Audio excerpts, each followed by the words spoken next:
All right. Hey, what's up out there, YouTube land? The streets of YouTube are talking. I have a sleepy dog baby over here for baby. I'm wearing my Detroit Pistons shirts because I will always represent. Um, yeah, the show was fire. The show was fire all the way around, right? Um, I'm watching the Cat Williams interview online on my TV. So once again, it's moi. It's me. It's me. Um, hey, I definitely had some things to talk about as always. I'm just a little wired still from work. I need to grab me some apple juice. And I still have one viewer. Me and you are in this together. Okay. But usually, like I said yesterday, I come home. If you know anything about the Midwest area, it's super cold right now. And I'm gonna roll me a blunt because I wanted to smoke before I went to sleep, as well as sit up and talk to you guys today. And whoever is listening, you can feel more than welcome. I will, as soon as I find my mouse, I will copy the. Oh shit. Okay, so I guess I have to go back to my headphones.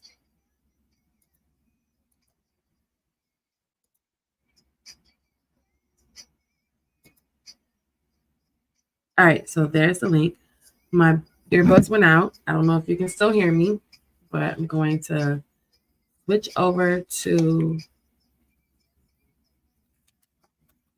my headphones for that reason. I don't know if you can hear me.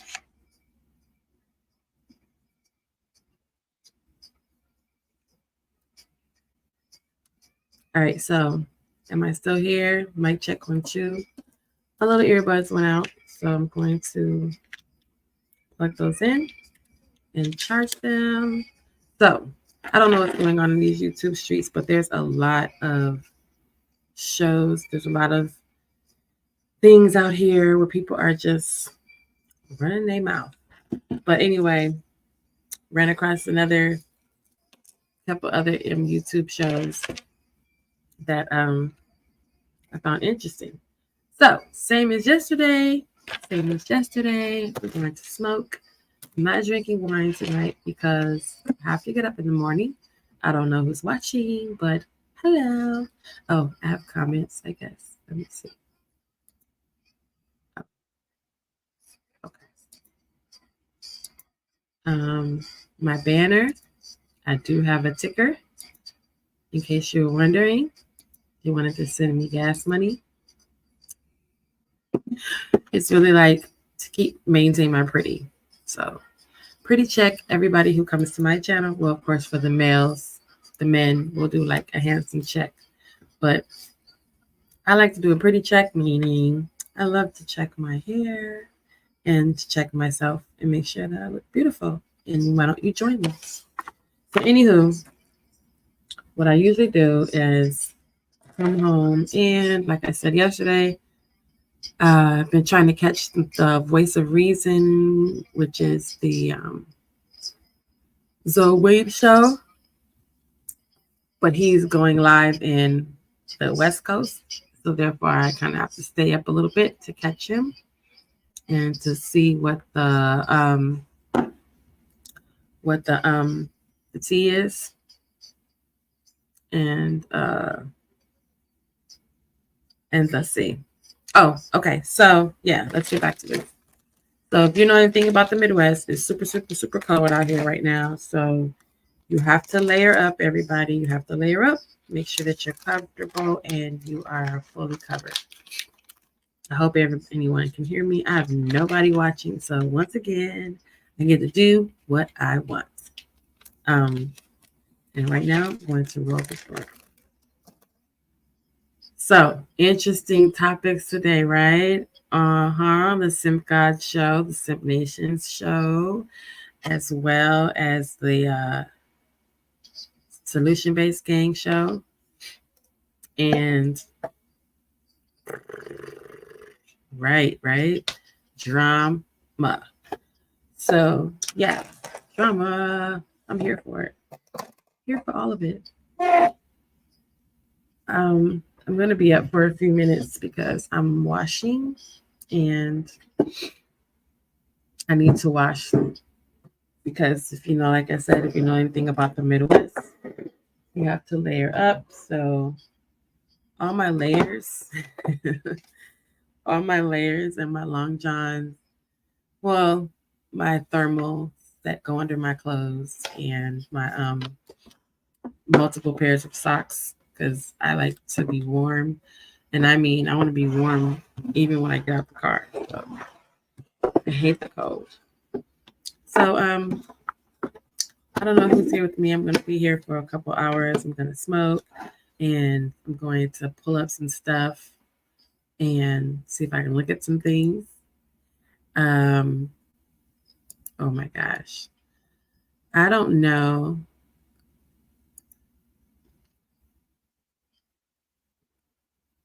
What is that? What does it say show for? Oh, okay. I'm gonna show that. I don't know who's up and what's going on with anybody else. I think everyone's pretty much asleep because the solution-based gang, SPG, is up early in the morning and they're hitting it about 9. So I usually get up and listen. I usually get up and listen and check it out and just try to follow along. And because sometimes there's some good conversations when they really get into the deep conversation and really get into deep conversation. So yeah. It's really cool. I love Sharon's New York accent. I'm gonna smoke right now with you guys. If anyone wants to smoking with me, I just don't know which one do I want to smoke. Cheetah Piss or Rainbow Sherbet.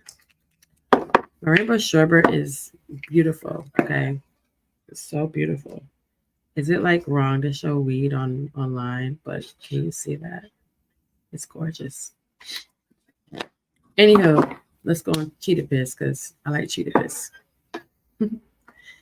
I had someone here with me earlier. I don't know where they went. So I don't know who's listening and who's watching, but I'm going to keep talking because I don't need an audience. I can talk to myself. But what I'm going to do is I'm going to make sure that it's showing on my okay. And then I'm going to, what do I do? Do I go to my there?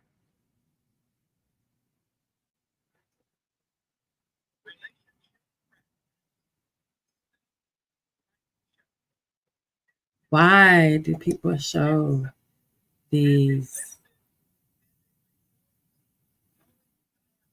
better vision? Why do the people show these disgusting videos on Facebook? So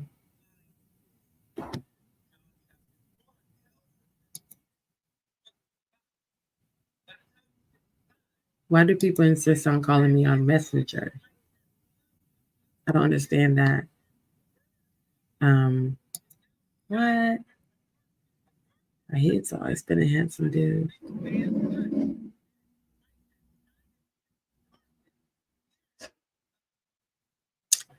Okay. I'm just looking at, well, I guess I can share my screen. I'm just looking at my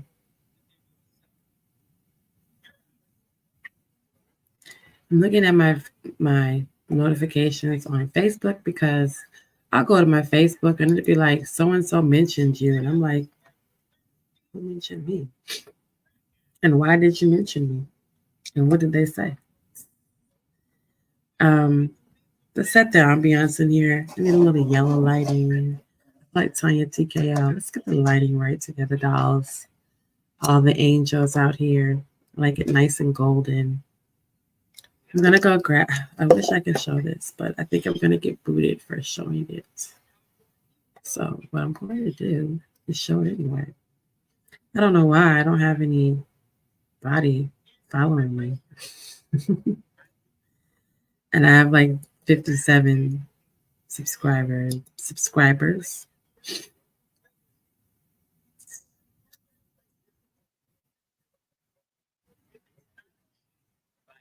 Wow.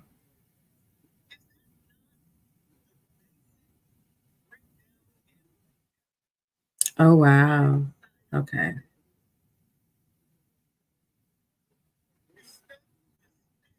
Um. Okay. I'm just trying to see if there was something. It said I had a notification, but I don't see it. Okay, so I'm gonna get back to what I was doing, which is I hope you can hear me. I'm just gonna check on my lives right now. I love doggy TV for my fur baby, but there's some good tea in the YouTube streets right now. We have grown woman vibes kicking it with the Orlando Brown calls out the Illuminati. We have the angry man. Why is he so angry? Behind the scenes, pointing fingers at black women of color with the color purple. You have a nightcap going on. You have a lot of stuff going on.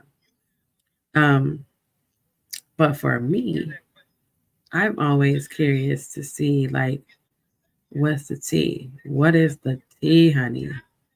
Um, Chasing Atlanta Forever Live, the after show. What the hell?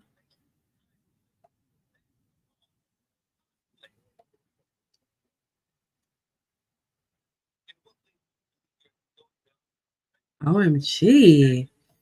Oh my goodness. Who is this? The Good Pussy? What? There's 22 live watching. Who got smoke service? I don't even know these people. Then being single baby mother is not a flex for Anton Daniels.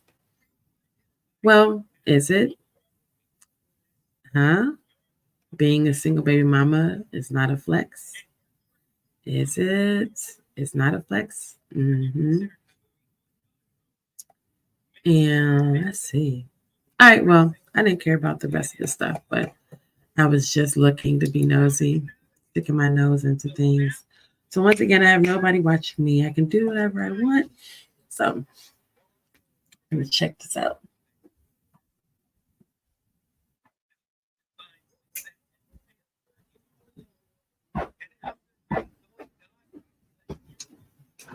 So is it me? I have this blurry on my camera.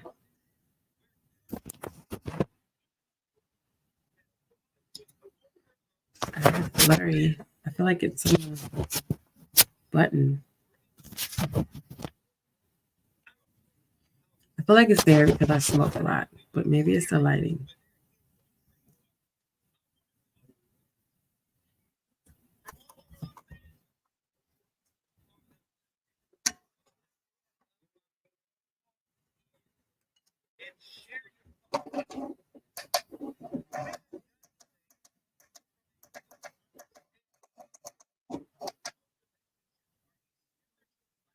That's crazy, right? So it's this light over here that's supposed to be. All right, there we go.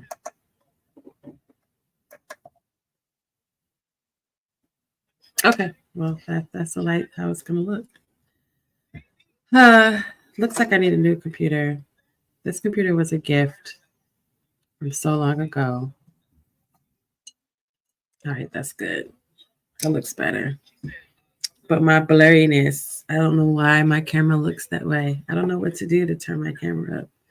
But all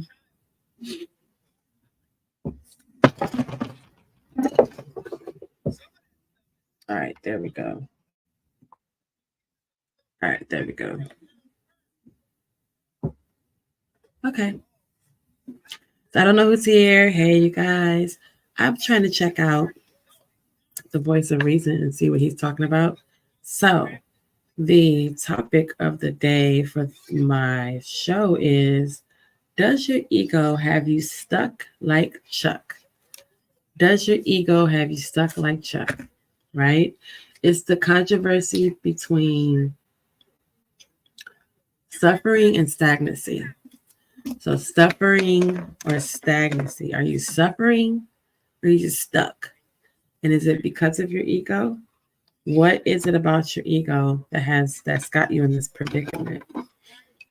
Um, I don't know who's up, but I am. So I really would like to be able to tab over to the voice of reason so you can actually hear him talking right now.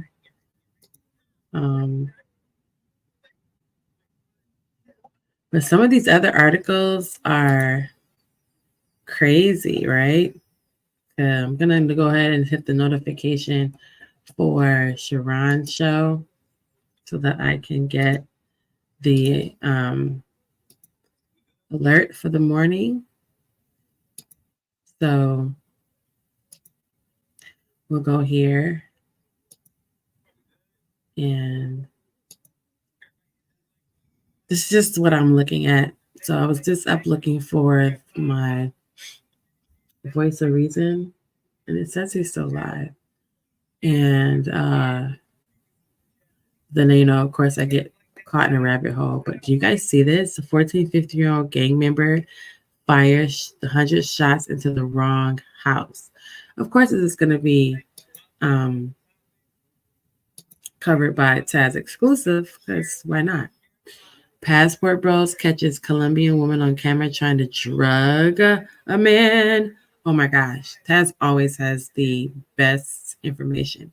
O Block convicted, Lil Nas X, Cat Williams, Big Juke, Tory Lanez. Okay. So he's the one that pretty much keeps me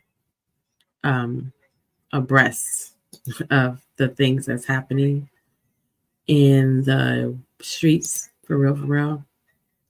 And of course, we're all waiting for Sharon's show. Diddy making the band, walking for cheesecake, blackball, bad boy.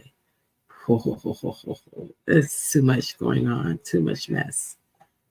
Too much mess. Let's see. Of course, no one's watching. It's just me. It's not that late yet, so I don't know who's gonna. I know that all the usual suspects, all the usual characters, will be resting because this YouTube world is quite draining. But I'm looking for my voice of reason and oh my gosh. Who is this? Is Chris the Rebel? Hey Chris, this was 7 hours ago. Men, are you aware where you rank among women? That's interesting, right? Are you aware how you rank amongst us? But I really wasn't doing a whole lot. I was just gonna go live because I just wanted to add to my live. And then I was going to recap some things from earlier today. And I really didn't have a lot to say because I really wasn't doing anything much with my live today. Oh my gosh. And I was just going to I remember him. That's Samant.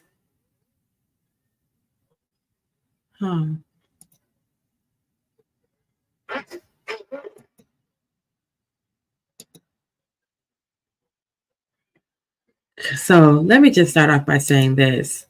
I'll be looking at some of these older men. I mean, they're distinguished and they're quite handsome. I just don't know how I feel about them, though. I don't feel old. So I don't know why I would want to, I don't know, kick it with someone who's like 57 type. No. But also, I can't do like 37 either, which means I don't know what. Also, which means that pretty much leaves like nobody. But anyway, so I was just checking out the headlines. I don't know. But I was also going to get into some other fun stuff. Let me see. This is the funniest ever. I probably get in trouble for watching shits and giggles. Before we start this one, I've got like a little, it's not really a challenge, it's just like a little experiment thing. Okay. That I want to try. So I've bought us, each one of us, these. What's these? These are smelling salts. Oh, this is so funny. So we're going to try the smelling salts. Smell. I'm intrigued to see how it goes. I'm a bit scared, but it's supposed to make you, whoa. It's so strong. And I can't even imagine how smelling something can like. Fam? Yeah. I'm not going to lie. Low-key petch. Low-key petch. Right. Low-key fetch. I love their accents. I love listening to them talk. It's so fucking amazing. Oh no. But whatever, that's not disgusting. And it's calm, but he's giving it a rating. It's calm. It's like a glass of wine. Yeah. I just smelled it. Yeah. I didn't open it. I twisted it and I He's smelled gonna it. freak out. Watch him freak out. Oh my god. Oh my god. You'll get damn near knocked him out of his chair.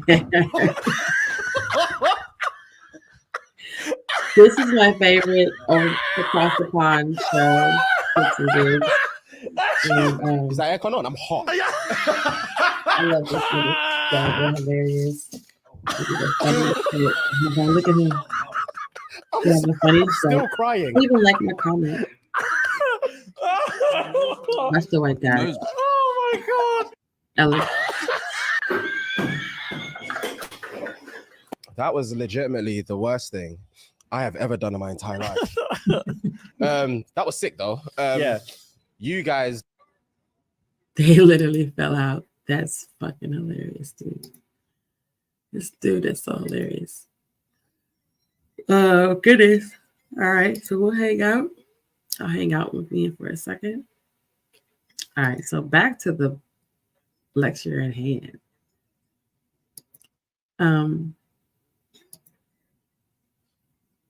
Why can't I find you? So like you're still on.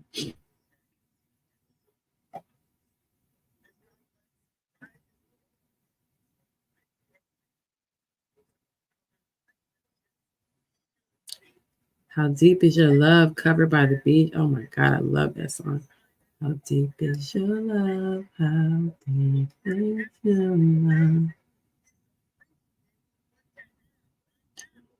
Y'all, when I say we scroll through and I see Cat Williams everywhere, I mean Cat Williams is everywhere. All right, so let's get this next part started up.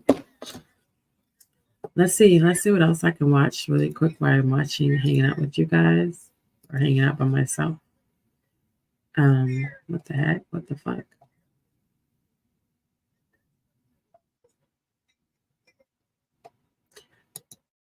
Listen,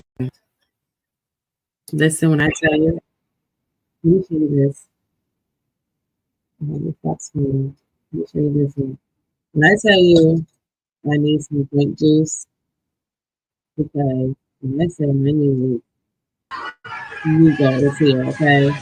Migos. I can't even do. I can't even pick up anything. Even though y'all can pick up.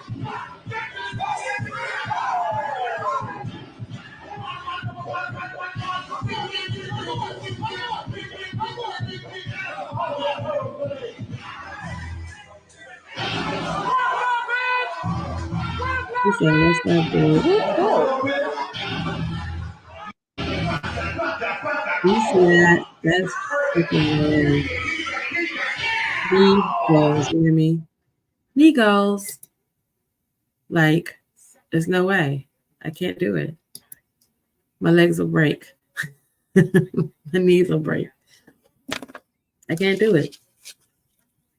But let's get back to the thing that I was interested in, which is how do I stream on Facebook? Okay. Which is what I was saying was, does your ego have you stuck like Chuck? For the most part, I think a lot of guys do have their egos have them stuck like Chuck. Oh, I was about to say, my God. For the most part, I believe that, yes, your ego possibly can have you stuck like Chuck. And it possibly can have you stagnant. So I think so. I think it can have you stuck like Chuck. In that regard, I think very much so.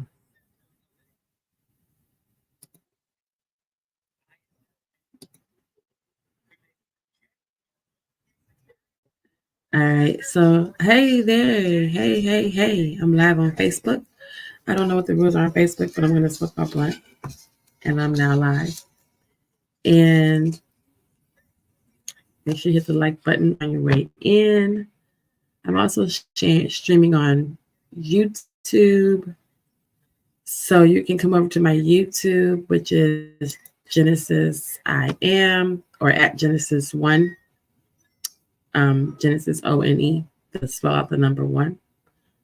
But yeah. No one's here, no one's watching, so good for me. I can just show. But I wanted to pull up this video, but I can't seem to get him on YouTube because he literally always has some major awesome things to say. So let me see if I can find him. He said, I get it from my mama. I'm gonna say you fucking right.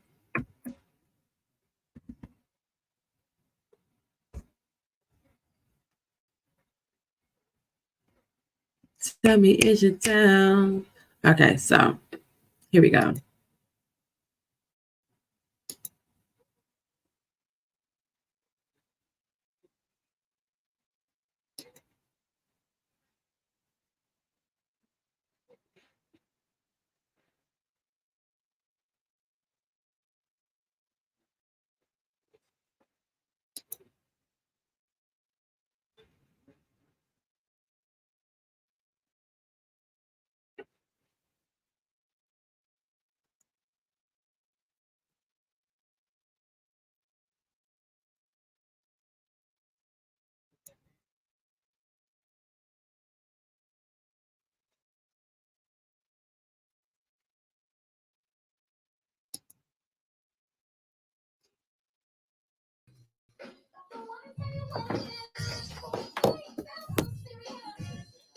That's how in tune I am. Don't play with me. What?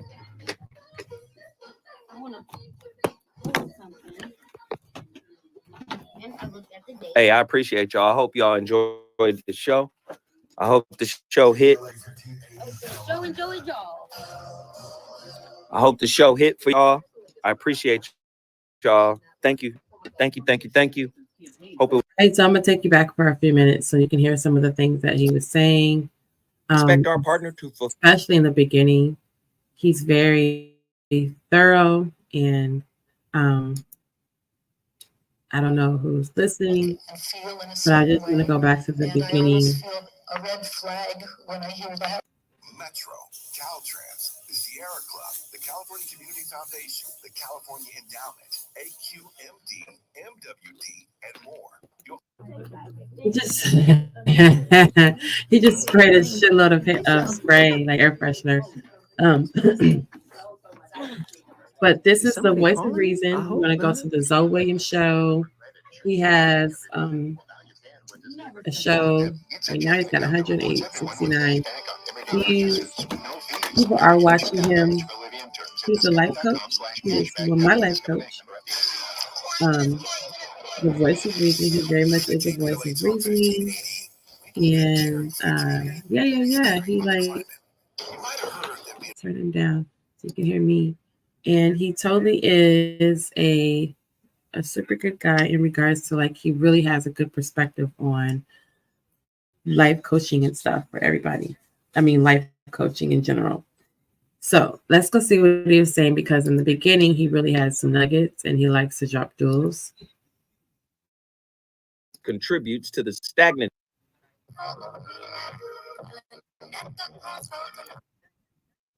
Behind that teaching, we're talking about the source, then there's a completion there of life. That's what the universe wants. See, I already know y'all gonna be upset with me tonight. I put Sleepy Eckhart Tolle on first, but he's saying some quite profound things. See, once again, I got to shout out Attila Phillips from Houston, Texas. Now, I didn't have a topic at 1:30 p.m. today. I didn't. I was sitting and I was pondering and thinking, what should I talk about? And Attila reached out on Instagram and said, Unc, do you have a topic? I said, come to think of it, I do not. And she sent me this topic and I went crazy. I said, I got a topic now. See, you want to know why your relationships are a mess? You want to know why they become unfulfilling after the honeymoon period? Why, Zoe? Tell us. Why?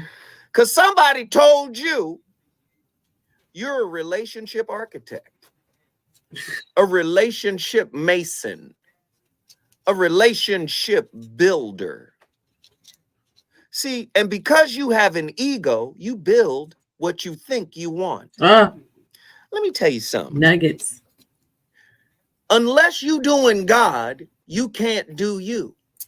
Somebody meme it. Somebody go put that on Instagram. Somebody unless you're meme doing it. God, Hold on. you can't do you. God is a part of every decision you make, good, bad, or indifferent. Oh, that's because funny. every decision you make, right, has a purpose and a reason. So is that real? Is that true for anyone who's going to be watching this later? There's no one watching, but there might be 20 streams tomorrow. 20 views. Meme it, right? So you can't do relationships unless you do God first. If you have a firm belief in higher power. So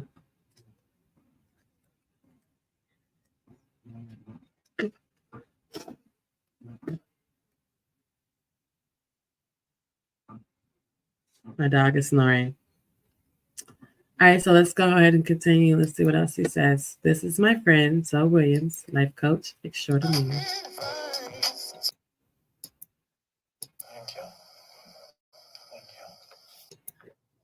Once again, I got to shout out Attila Phillips.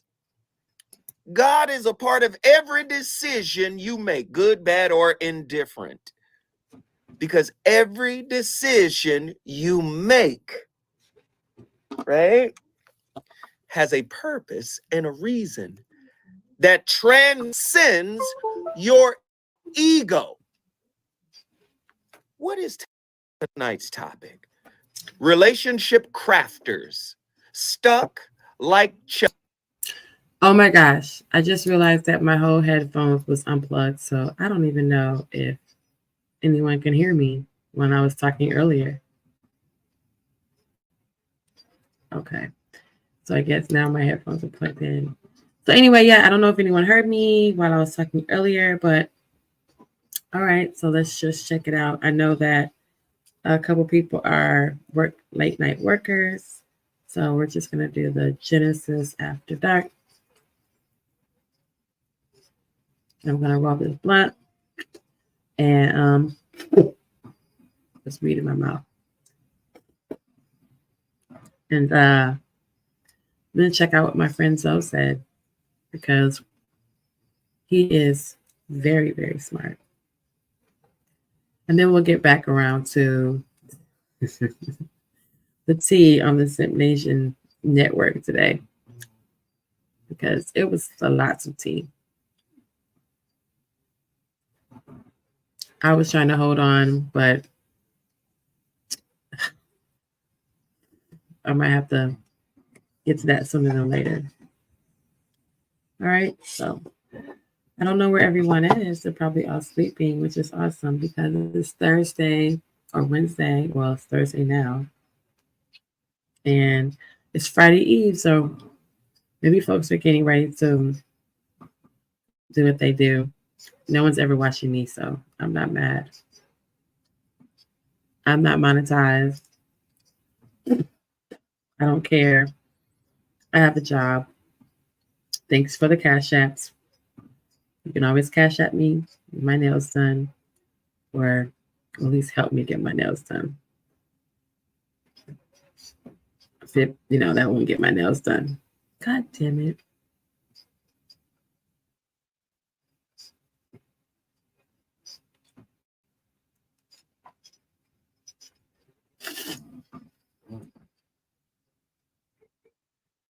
All right, so let's go back to what Zoe was saying. This weed leaves. All right, so remember what he was talking about? He's literally saying to us right now, does your ego have you stuck like Chuck? Does your ego have you stuck like Chuck, though? All right, let's see. Let's see, this is fun.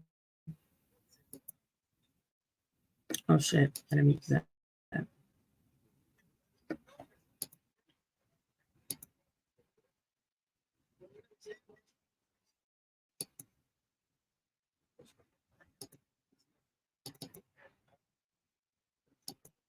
Every decision you make, right, has a purpose and a reason that transcends your ego.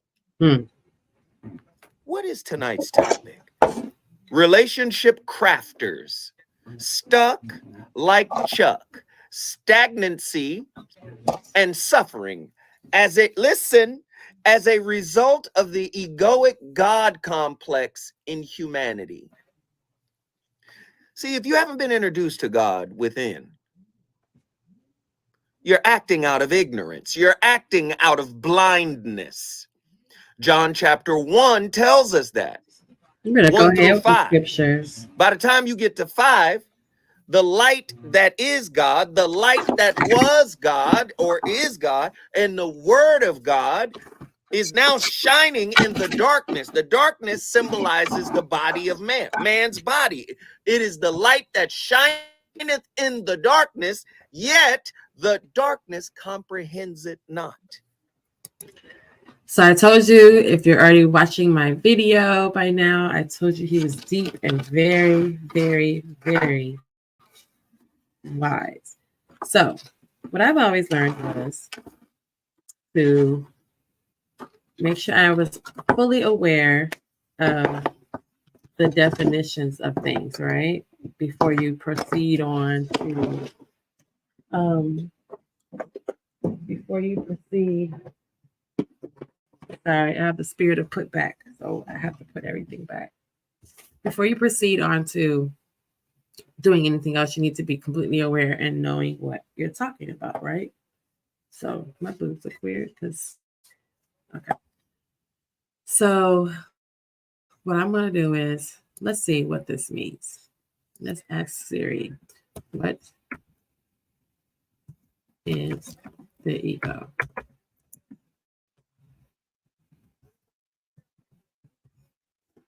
All right, so let's see.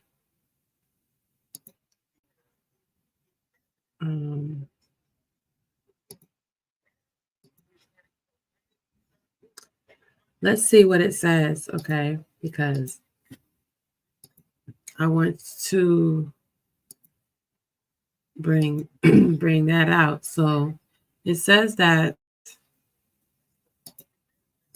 the ego, there are different ways to understand what an ego is. One common definition is that it is the self, especially as distinct from the world of from the world and other selves. Another definition is that it is part of the psyche that experiences the outside world and reacts to it. So if that's what the ego is, right? And it's something outside of you, because the first part is the self, the second part of the ego, that it's a part of the psyche that experiences the outside world and reacts to it. So now we can go forward on what he's saying, because we have a good understanding, or at least I have a good understanding of the ego. So let's get back to what he said. All right.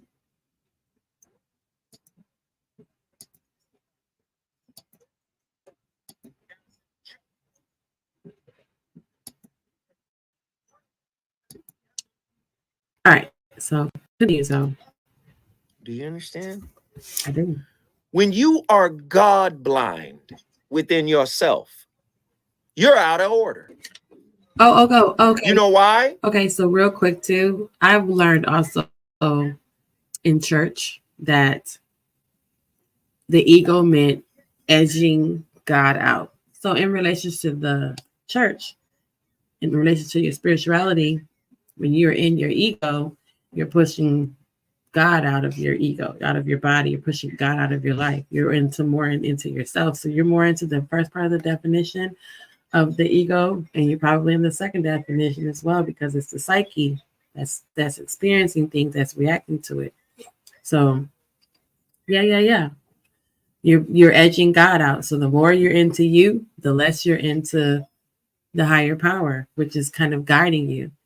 At the same time, the more you're into you, the less you're into everyone else around you. So the ego is kind of dangerous, right?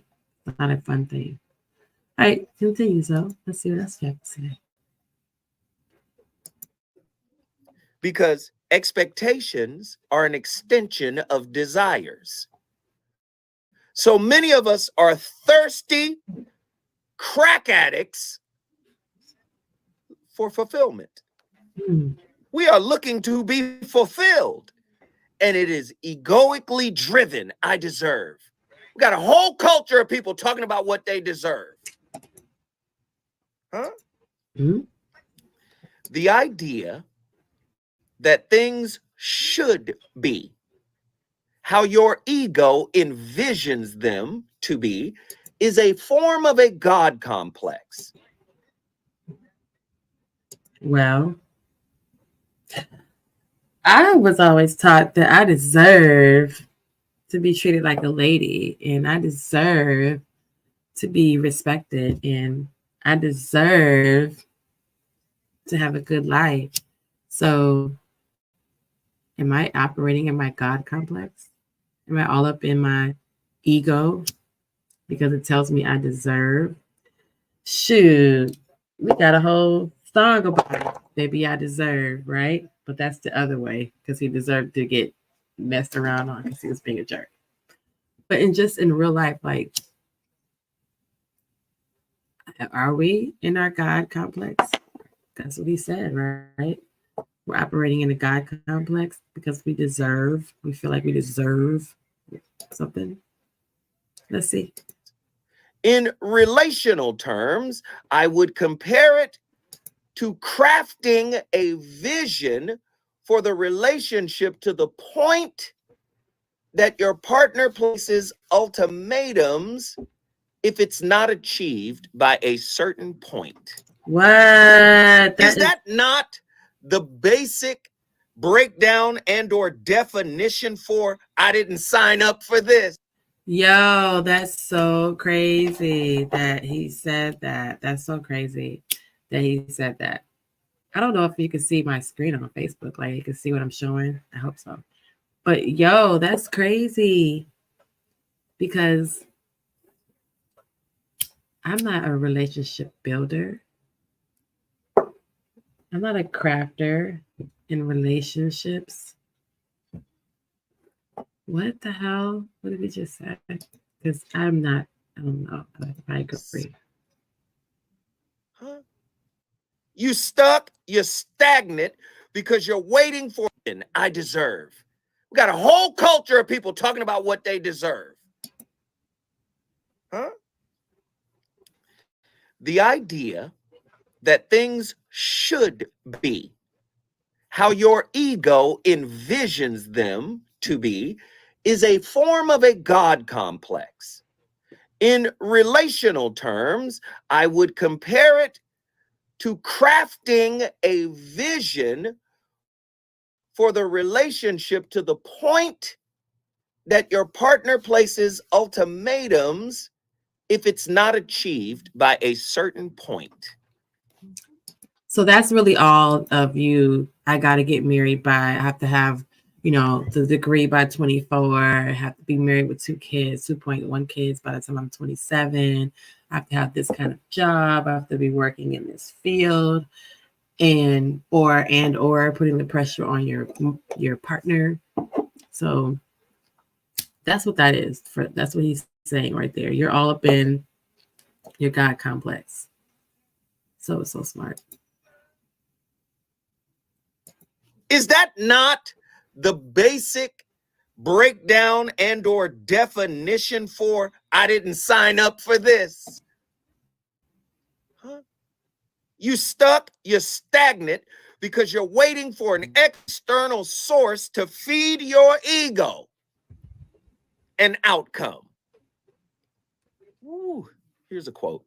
Look deeper into your suffering, and you may find the ego's God complex hiding in subtle behaviors you may be unaware of. Right. Huh? You didn't even know that you didn't know that you were all up in your God complex. One of the things that he did talk about, what he's going to get to, is the desire is a part of pleasure. So interestingly enough, he's going to get there, but the desire is part of pleasure. They go hand in hand. They're like evil twins. So because you desire something for pleasure, you desire it more for pleasure, right? So it's just interesting to see his perspective. Also, I don't know if I can get this song, but I totally found it and I've been loving it. I got it from the Simp God. It was one of his money songs. I don't have a money song, but I'm pretty sure I can make one. And if I don't have a money song, I definitely can dance for a cash app.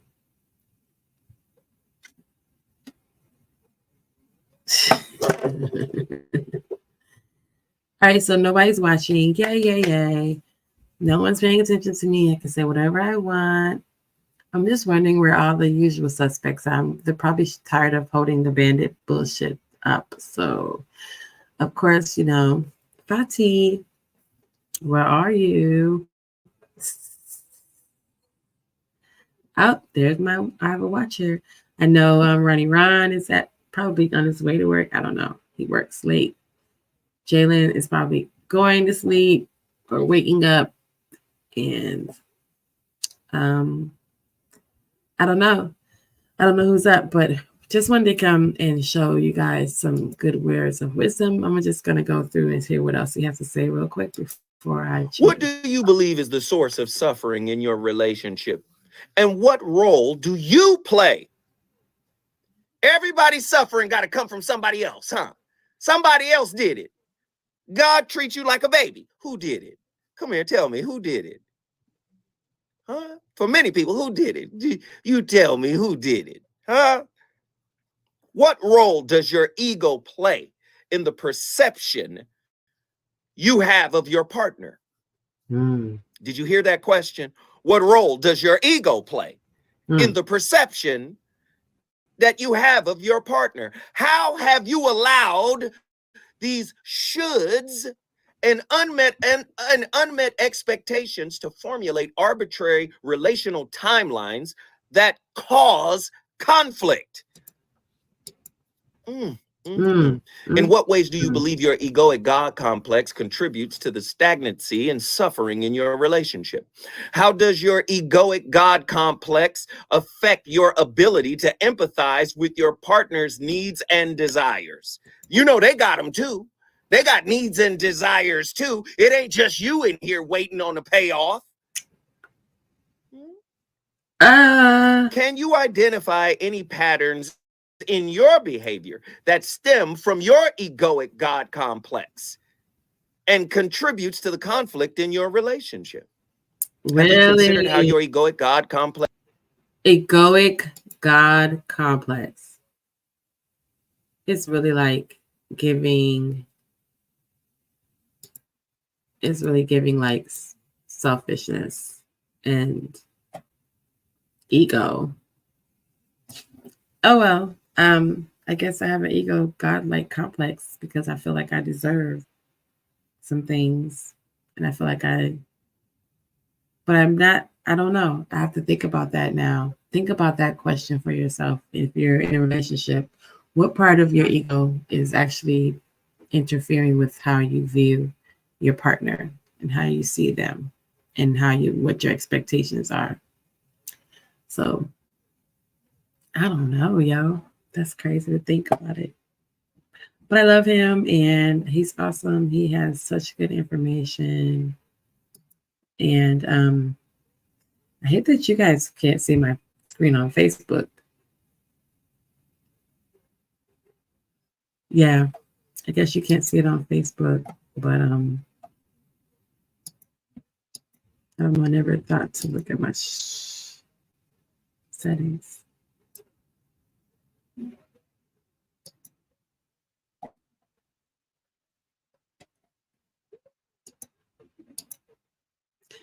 All right, so I don't know what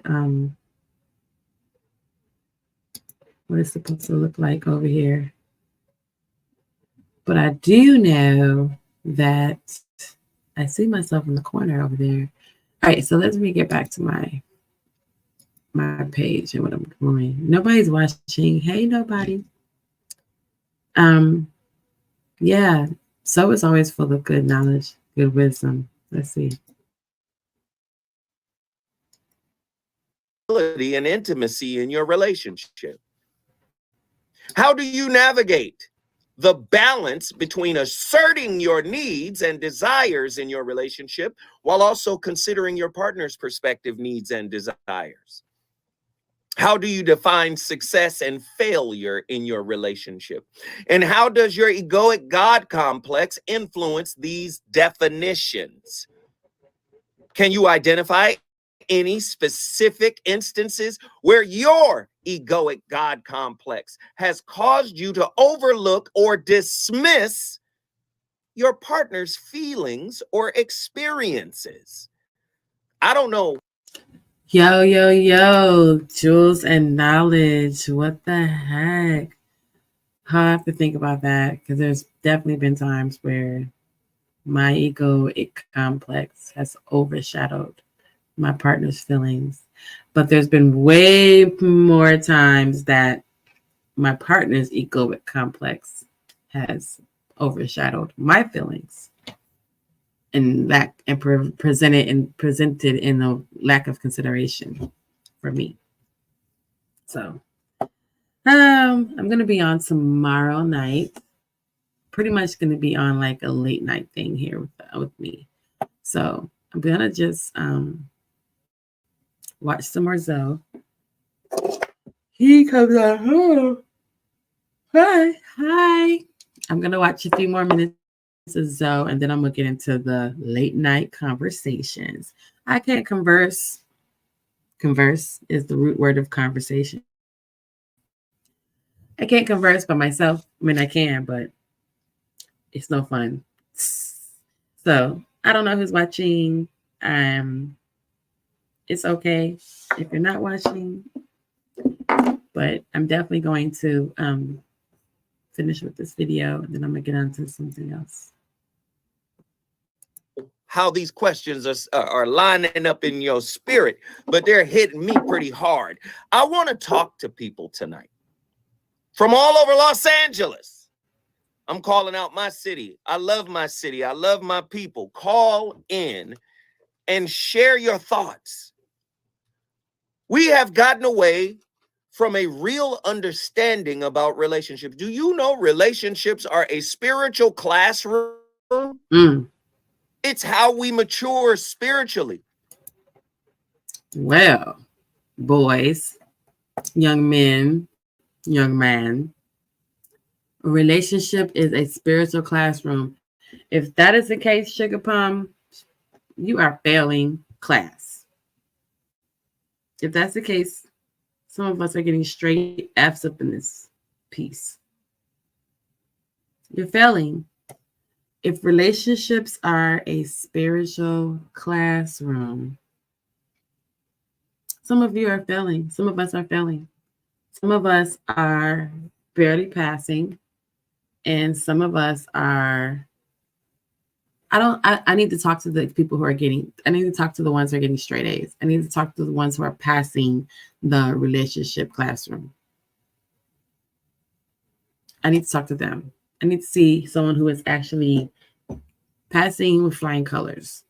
Because in my eyes, everyone is failing. If relationship is a classroom. Continue, so. Let's see what else he says. It's not just about satiating a desire that may have been born from a wound.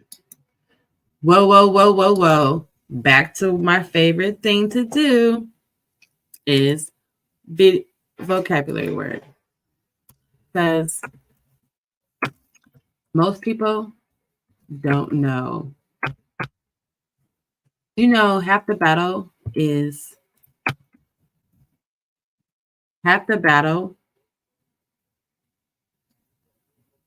the definition. So half the battle of understanding anything that anyone says is because you don't know what the word is. You don't know what the hell they just said. You don't know the definition of the word that they just said. So I know a lot of people don't know the word converse. So they say conversate.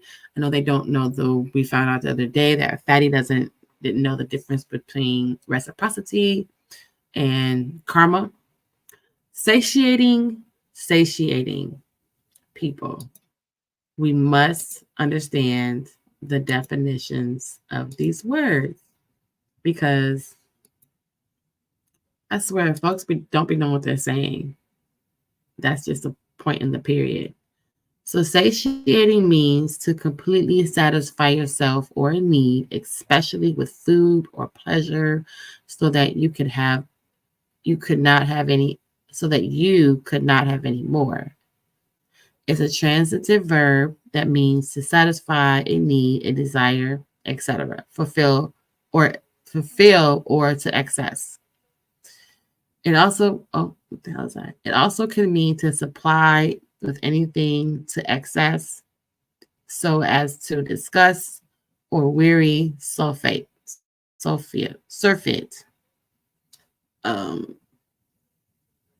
Okay, so satiate means to satisfy yourself with a need, especially with food or pleasure, so that you can not have any more. It's a transient verb that means to satisfy a need, a desire, etc. Right? So, what did you say, Zoe? Let's go back like 2 seconds.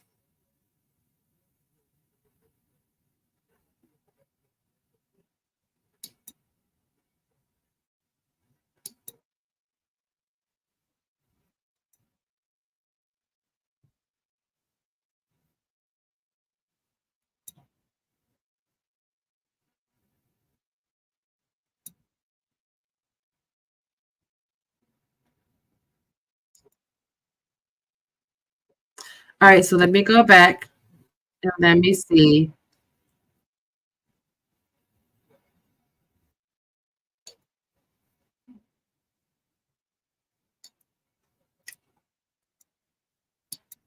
All unaware of. Let's see.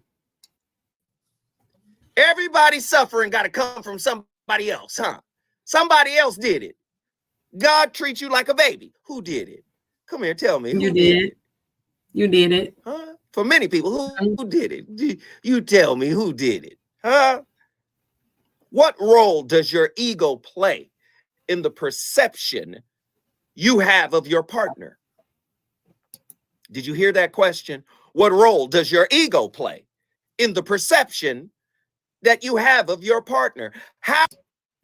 So that's kind of important. And that's actually really important to really understand, because we're going forward in this, and there's a lot of single people, and there's a lot of people that, according to these dumbesphere, this bantosphere of information, people think they're going to end up alone, or they're going to die alone. So that's probably a good question to ask yourself, especially if you're in a relationship or you're looking for one, and then you're going to be dissecting yourself inside that relationship. You want to know, what role does my ego have to play? Does my ego play in my relationship?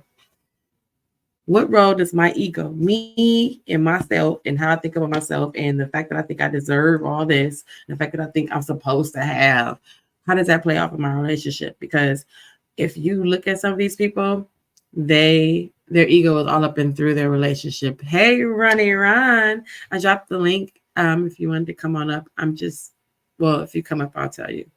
But if you think about it, like, that's a lot. Like, people are so entitled in their relationship. Like, how is that even possible? It's possible because we see it, because you're like, oh, you're so selfish. But how is that possible to the degree that your ego is more important than your other person? So let's go back real quick, because there's Ron. Hi, Ron. So yeah. This for Ron and whoever the other person is watching, my two watchers. This is my friend Zoe Williams, the voice of reason. He is my life coach. He was my life coach. He's been my life coach in and out of my life since 2013. I actually really need him now more than I needed him like 5 years ago. But he has this awesome show. The topic for today is I'm just going to make sure I read it right.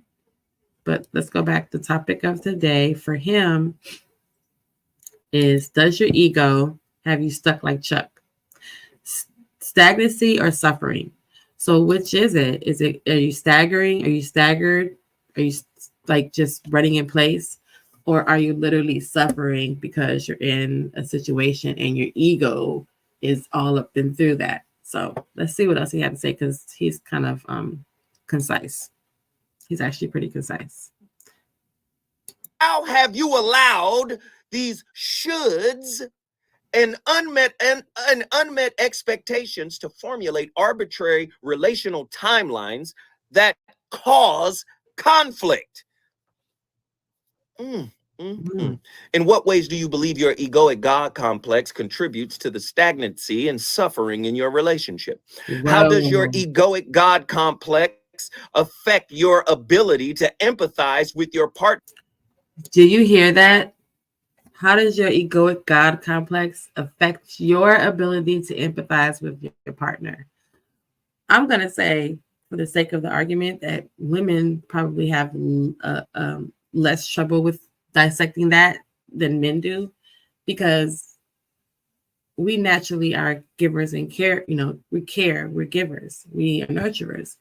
So it's going to probably, I don't want to say it doesn't, because you still feel like you deserve, even when you're in that kind of dynamic, you're like, even with conversation, or, because it's not, even in conversation, or even in that dynamic, you think you think you deserve something. You're expecting something for what you're doing, even if you're emotionally sharing with your partner, and one of your egos are stronger than the other or more dominant. One of you think that you deserve something that the other doesn't probably even know because it's your ego telling you this. It's your ego confirming that for you. You know what I mean? So let's see what Ron says. I can put your stuff on the screen. So Alive Inside. Oh, I've seen you before. Hi, Alive Inside. It says this men's desire to protect and provide is more based on ego than love. If we're being honest. Thank you. If you're being honest. Hi, Ron. Ron says, yes, your ego will keep you stuck because you're not open to anything. Well, let's see what else Zoe says. If you guys want to go follow him, he is awesome. His name is Zoe Williams. He's considered the voice of reason. He used to have, I think he's still on the radio. I think he had like an AM radio station a while back. He was online. I used to call and talk to him all the time. And if you were here last night and you saw me show my case, that's actually when I met him, because he helped me get through a lot of that. Well, I'm still working on it. So, okay. Hi, Governor. I'll bring you up. Yeah, hi, it's Ron. me. How are you? Yeah, good. I changed my avatar. How's it doing? How you doing? Thank you, because that was very scary.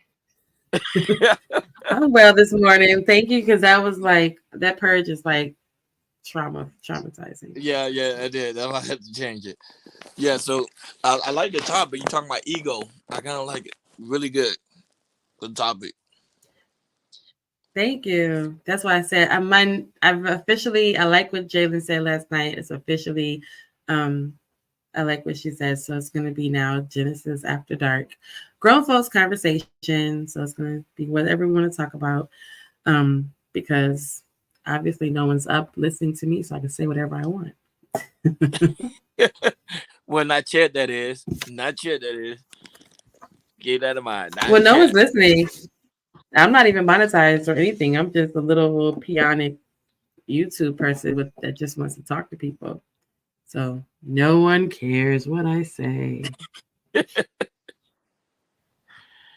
Yeah, but go ahead. I mean, somebody could be.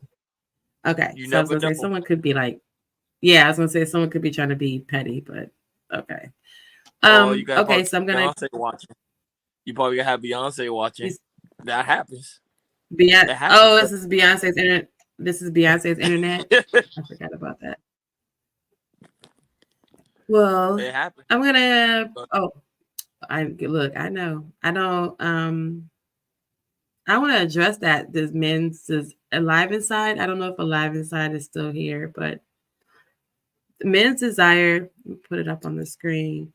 Men's desire is to protect and provide. Men's desire to protect and provide is more based on the ego than love. If you're being honest, Ron, that's disheartening because this doesn't mean that you love me. You're not protecting me because you love me. You're protecting your kids because you love them, but you're not protecting your person because you're not related. You don't have a relation. You have a direct relation to your children. Yeah, but it's almost an innate. Because think about it. When we do something for somebody, it's always on to our own selfish desire. Do we really actually care about the person we're doing it for? That's what he's saying. That's right. That's what he was saying here on the video too. Because he's saying it is your own. Okay, I'm gonna rewind. I'm gonna let him play it and rewind it because sometimes he repeats himself. But how he just said that, like, is your ego like literally interfering with how someone else, your person's feeling? Like, it's got you to where you're not even. You either are paying attention to their feelings and it's intentional, like you're doing this because you want them to know, hey, Ron, I bought you these cookies because I know you like them. Is that really for me to know that you're happy? And I did it because I'm really selfish inside and I really just want to do this because it makes you feel good, because it makes me feel good? Or am I just being genuine and I'm doing it for you because I want you to feel good? I guess either way it's selfish, huh? Yeah. Damn. Okay. Damn, Ron. You're not supposed to be over here having all epiphanies and stuff. Okay, let's see what else he said. Good. partner's needs and desires. You know, they got them too. They got needs and desires too. It ain't just you in here waiting on a payoff. Can you identify any patterns in your behavior that stem from your egoic God complex and contributes to the conflict in your relationship? Have you considered how your egoic God complex may be preventing you from fully embracing vulnerability and intimacy in your relationship? How do you navigate the balance between asserting your needs and desires in your relationship while also considering your partner's perspective, needs, and desires? One, how? How? This doesn't seem like a lot, but you already are doing it. Hello? You there? Yeah, I'm here. I'm here. So let's go here the last few.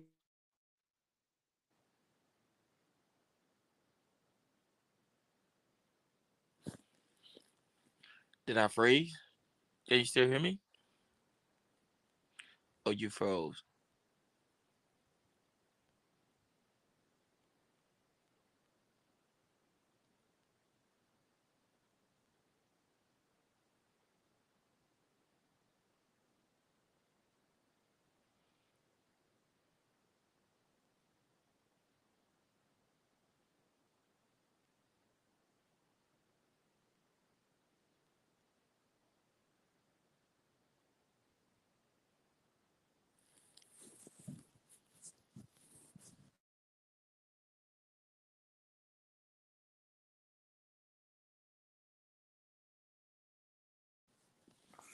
Well, she froze, guys. She'll be right back. Give her a few minutes to come on back. She froze.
Can you hear me now? Yeah, you're back. You're back. Yay. Okay. That really kicked me off. Like, okay, I need to find out like what's the rules because am I like streaming too long that is making me because I'm streaming through you like I'm my like I mean, do I need his like does he need to like release something that says I can watch his videos on my StreamYard? I have to call him and find out. I don't know how Yeah, that works. yeah, But sure. I didn't think I should. No, I don't think it should. I think it's the aspect of string out. Sometimes it be acting up. So trust me. Oh, It, okay. it be Because I'm streaming. like, he's my friend, so it's not like he's gonna be mad. But okay, so I guess I have to like just probably play a little bit at a time. That way, hey, Killer Swag. That's not the reason for StreamYard kicking you out. Well, what's the reason StreamYard kicked me out? Is it because I was watching his video and YouTube kicked me out? I don't know. But since Killer Swag is a what up though, is a he knows I don't know, Killer Swag knows everything. Okay, so let's go back to let's go back and see if it'll let me watch it a little more. Oh, okay. So Ron, before you came up, there was something else he had mentioned that he also brought up. Your browser has blocked your screen. Your screen icon that just allows access. Reload. Okay. So one of the things I'm really big on vocabulary. Can you hear me? Yes, I can hear you loud and clear. Yes. Okay, so I'm really big on vocabulary words, right? I don't like the idea that people are just saying whatever and then, they don't know. Hold on. Oh, okay. So Killer Swag did say that StreamYard be acting up. Okay, it be on some BS. Okay, so I guess you guys are both right. It just be acting up sometime. Well, it's gonna interfere with my little late night show. So StreamYard, we got to get together. Maybe that's like the subliminal cue that I need to pay for the upgrade. No, even with the upgrade, it still acts up. I promise you. Oh, It's, okay. Well then I'll keep my money. But so one of the things that it was what that he said, because I'm really big on words. So one of the things he did say was that he said satiate, right? Some people don't know what satiate means. So we had that same little situation with Fatty when he was over here the other night, and he was like reciprocity. And then when we looked up reciprocity and told him what it meant, he said that's not what I meant, right? So satiate, my friend uses a lot of big words. He has an extensive vocabulary. I love it. However, satiate, I don't know if people actually know what that means. So I have to look it up. Of course, I have to be a butthead and look up stuff and make sure that everyone is aware. So that's what I did earlier before you um, pulled up was to actually make sure that anyone that's completely aware that we're all on the same page. So let's start there. So we already know. Do I have to make that bigger? Oh, no. So we already know that satiate means to completely satisfy yourself or need, especially like with food or pleasure, so that you could not have any more. So basically, it's like going until you're full, like, right? So he was saying that what we do is that we kind of satiate ourselves and the other people because of what our ego is, what we think, what's going on in our head, that we feel like we deserve because the ego tells you that you deserve. So all these women that are running around here like I deserve this and I deserve that. That's their ego talking. That's not even them, right? So all these people are like, I deserve and I deserve. But in the deserve part, you're telling yourself you're just going to like satisfy yourself with everything that you could about this until you're no longer can take no more. So it's a transient verb that means to satisfy a need, a desire, or fully or to excess. So that's like gluttony, like totally like rolling over in your your desire, right? It's like totally rolling over in your need and just like satiating yourself. To me, that's a little more than satisfying. It's like satisfying until you're full.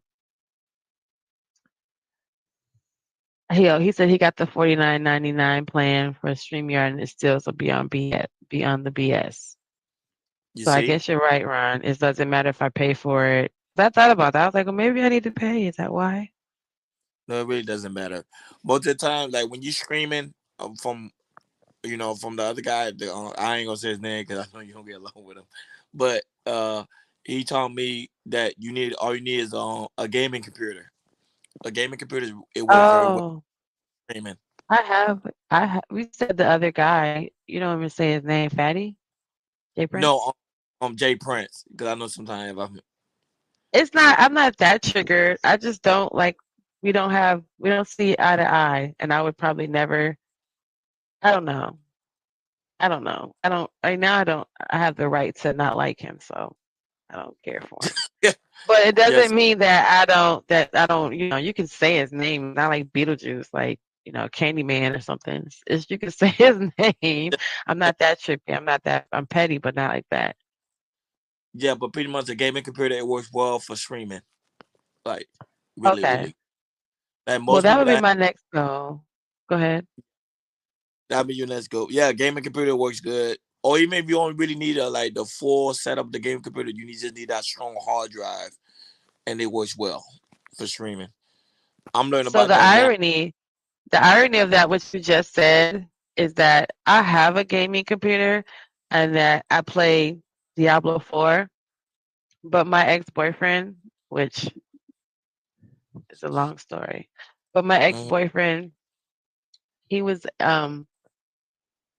he hooked this computer up, and I think I have a picture of where this little how he like pretty much nigger rigged it. You heard of that before, right? He nigger rigged it. Where I have to put this paperclip in like this little somewhere this power is supposed to go. So everything comes on except it doesn't. I can't see it on. I can't make it work on my TV. And it worked when I first got here because I plugged it up right, but then I forgot where that little pin is supposed to go. I don't even remember how it's supposed to go. However, I think I have the picture in my old phone. So I think what happened was I got a new phone. Well, I know I got a new phone, but what happened was I think the picture of it is in my old phone, which told me exactly where to put that pin. So once I put that pin in there, pow, ow, I am back out. And I can actually go on my headphones and everything. It works on my gaming computer. Obviously, these are my gaming headphones. And I have a wireless mouse, which I use for my gaming computer. And I also have a wireless keyboard, which I use for my gaming computer when I play Diablo, or Minecraft, because I'm just a little extra special. But I like playing Minecraft when I play Diablo, and when I first got here, I was able to play the video game. But when I reorganized my room, I moved it and I have no idea where the pin goes. So I haven't been able to get back on there. So in that respect, to tell you that long story, is that I have a gaming computer that I actually play games on. I can't get it to work right now, but I bet as soon as I get to work, I can totally do all this on there, which is Yeah. way even better because it shows up on my big screen TV, which should be like your face would be like so big right now if it was it would be as big as my TV right now instead of like small down on my laptop computer. So what you trying to say? I got a big head. That's all right. It's cool though. I mean, right now your head is in a bubble. I'll put my head in a bubble. There you go. So now we both. It's not a big head situation. I'm just kidding with you.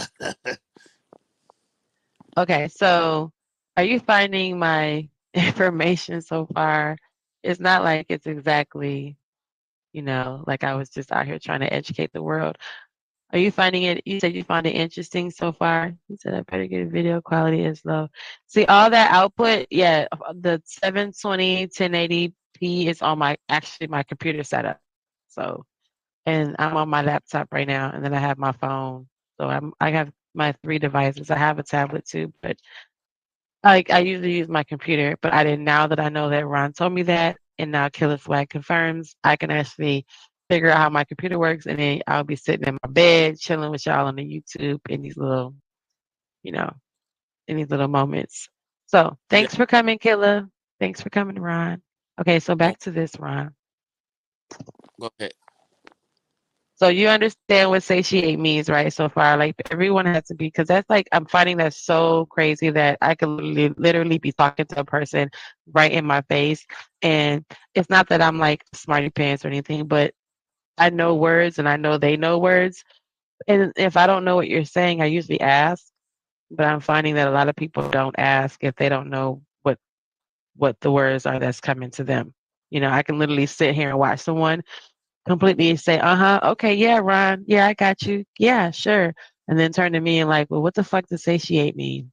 And I'm thinking like, why didn't you ask them? Because that's the person who was talking to you. Why didn't you just ask them to clarify what they were saying? But they Because didn't want to seem like they didn't know. So then, you know, we how that feel like goes. we don't want to feel like we're dumb or we less educated than what you are. That's probably why most people don't ask. And then see, that's stupid because it contradicts the whole, like, there's no such thing as a dumb question. Correct. No, you're right.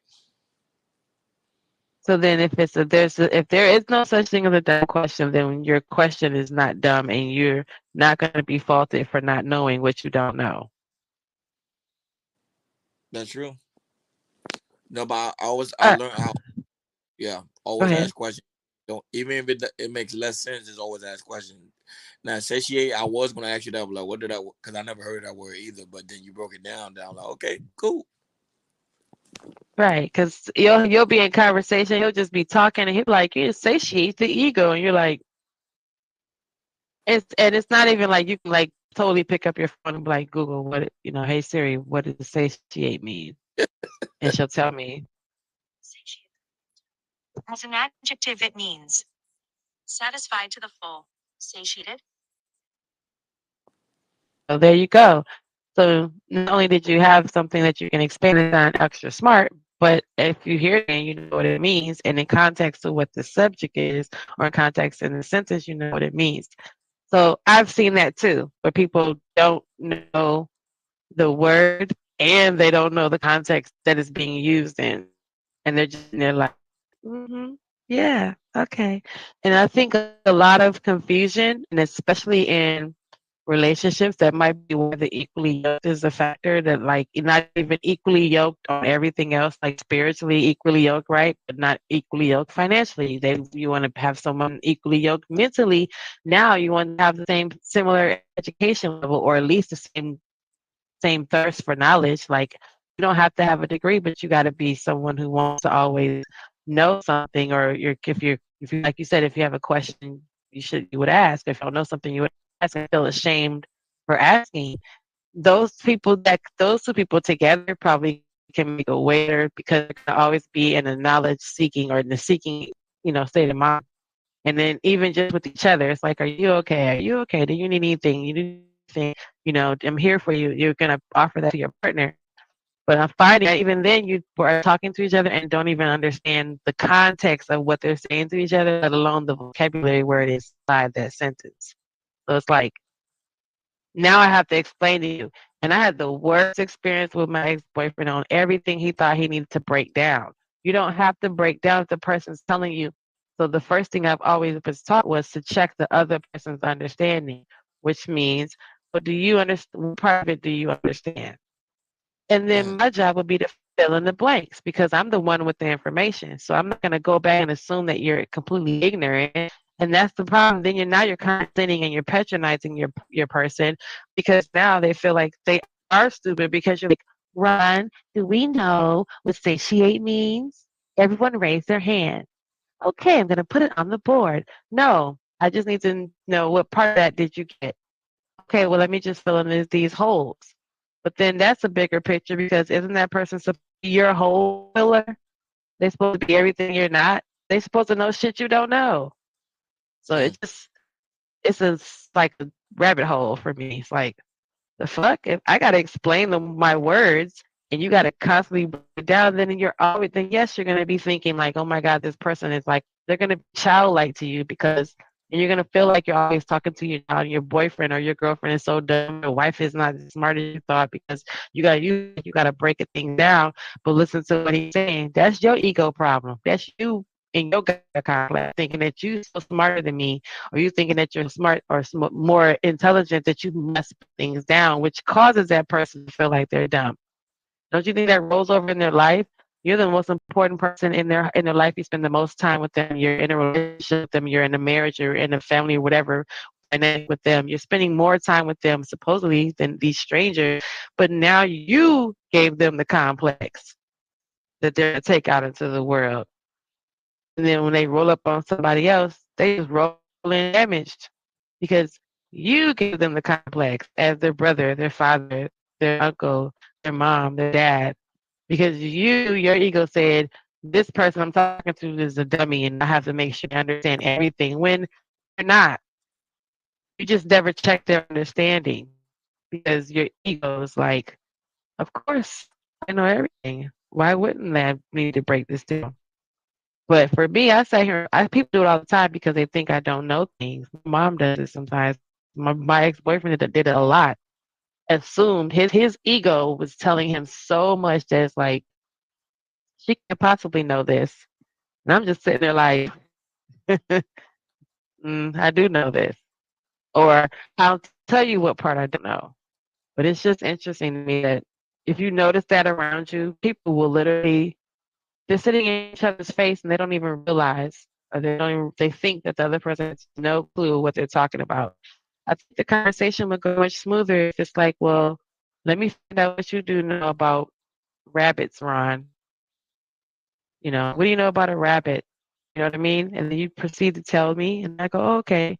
If you know what you know, then I don't have to fill in the blanks. If we both know the same thing, then we can go from there. But how dare I think that I need to make sure you that you understand. How dare I assume you don't know anything? So why not to me, it's like taking 2 steps forward and taking 4 steps back, and then taking a step forward and taking 4 more steps back. Like, what the fuck? So I get that. Yeah, but this is the thing, because you mentioned the fact about you don't mind dating someone on the same level as you. However, I think sometimes that can also be kind of a conflict situation as well, because the person is on the same level as you, y'all might butt heads a lot, if you catch my drift. Because sometimes the person might say, "Oh, I can't teach her nothing. She know the same thing I know, so why I'm here for if I can't teach her anything?" No, I know what you're saying, but that's not even. I know what you mean. I understand what. Okay, me, there's difference in listening, understanding, and hearing. I hear the words that come to my ears. I understand what you're saying because I'm listening. You see how that works for me? Yeah. So a lot of times that's part of the damage, that people are listening or they don't understand, but they can hear you because that's just a sound coming to your ear. So I hear you, I understand, I'm listening, right? That's not what I'm Mm. saying. That's not what I'm not saying that the person is on my same level because financially you don't see that to be a problem. Oh, I can't tell nothing. No, you still can buy her shit. You just both make the same amount of money. But how is that different when you both have the same education or you both have the same kind of knowledge? I don't know street shit. I'm street dumb. I know some street shit because I live in Detroit, but I really don't know some street shit. Like, I totally am one of those people. Like, I have literally gone places, and my male friends are like, "Do you see that guy over there looking at you?" Or, "Did you just step on this lady?" And I'm like, "I did. I don't remember." Or like, even with my cousin, she'd be like, "Girl, you better give him your phone number because he might slap you because he a street nigga." I don't know that. He looked like a piece of trash to me. And either way it go, like, I wasn't interested. That's why I didn't want to give him my number. But I'm not street smart enough to know some. Well, now I do, but in general, I'm not stat savvy to where I know all these cues and stuff. Someone has to tell me that. So if I met someone or I'm in something, an entanglement or a situation, because we don't have relationships anymore, with someone who is very street smart or has a more urban knowledge and I have more book knowledge. It's not a situation where you can't tell me nothing because I'm just as smart as you. Because you're just as smart as me in the shit I don't know. And I'm just as smart as you in the shit you don't know.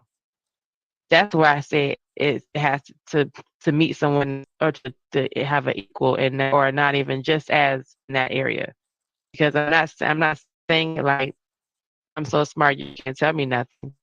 You know, because even someone with a PhD can teach someone else with a PhD because they have different focuses, right? Right. Same thing with like a master's degree. You have a master's, I have a master's. Your master's could be in bioengineering. My master's is in childcare. I can teach you a whole lot of shit you don't know about taking care of kids, and you can tell me a whole lot of shit about bioengineering. I'm equally as smart as you. We both have the same exact kind of degree. We both graduated from high school. At least you start with that, right? You both graduated from high school. Now you may say a GED. That might be perspective on what you think. How a GED is less than that, less than a high school diploma in my mind. But that's your ego again telling you that means one is better than the other. But if it's just education, do we both finish high school? You finish high school, I finish high school. We both have the same 12 years of information. We both know the basics of, arithmetic, reading, science, English. So now college, you can easily say, you might want to be like, that might be, I can't tell her anything because I don't have a college education and she does. Or he does. I had that. I had a guy who, once he graduated from college, he made $100,000 a year. I was a teacher. I was happy teaching. I had 27 kids. I was like brightening those kids' lives every day, impacting them, changing them, getting them out of their pee underwear and going potty. And oh my goodness, the parents were loving it. But I was content making my little 40 something, $50,000 a year. But when he got his degree, he was like, first of all, you're dumb. I was like, I'm dumb? Okay. And then he was like, and you're broke. I was like, oh, because just yesterday before you got, uh-oh, did you leave? No, I'm here. Oh, your picture blanked away. Okay. Yeah, that is But StreamYard. That was oh yeah, it does that too. It does that to me. So for the it. sake Does of it? what I'm saying, it's just Yeah. like right before he got his degree, we were equal. Then when he got his degree, he was here, I'm down here. So in that regard, that I can see how that happens. But that's again back to what he's saying. That's your ego telling you that you're better than me because you're still laying next to me every day. You're still, I'm still here with you, but now you're better than me because he has a college degree and I don't. So I could see how that can be problematic. Yeah, But I because wasn't saying it that way. yeah, I know Go you ahead. wasn't saying it. I was just saying that just for the audience that may be listening. Well, I was going to probably listen in later on because some people actually go back and rewatch your shows after you blow up. Yeah. So make sure like the audience. But yeah, but what you're saying is true.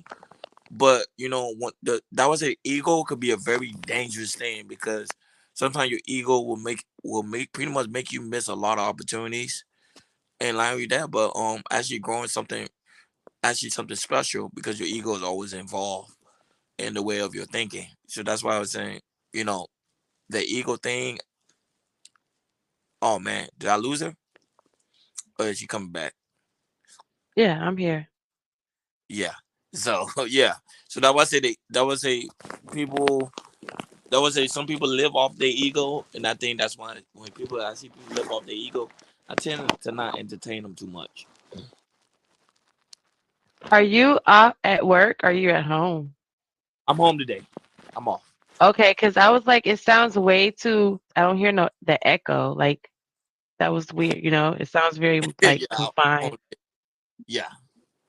I was like, okay, cool. I'm like, that doesn't sound like a work background. Okay, so if it'll I let work me stream your, one huh? day off. At least leave Oh, one day off. Work every day. So that's what you're supposed to do. A man don't work, don't eat. So stay hungry or stay broke. shoot. All right, so I'm gonna see if it lets me play some more of what he's saying, because, and then I wasn't gonna stay on long, but I wanted to see if it lets me play some more of what he's saying, because, and then I wasn't gonna stay on long, but, But I'm here now, so I'm kind of curious to what else he's gonna say before I go. Well, let's see.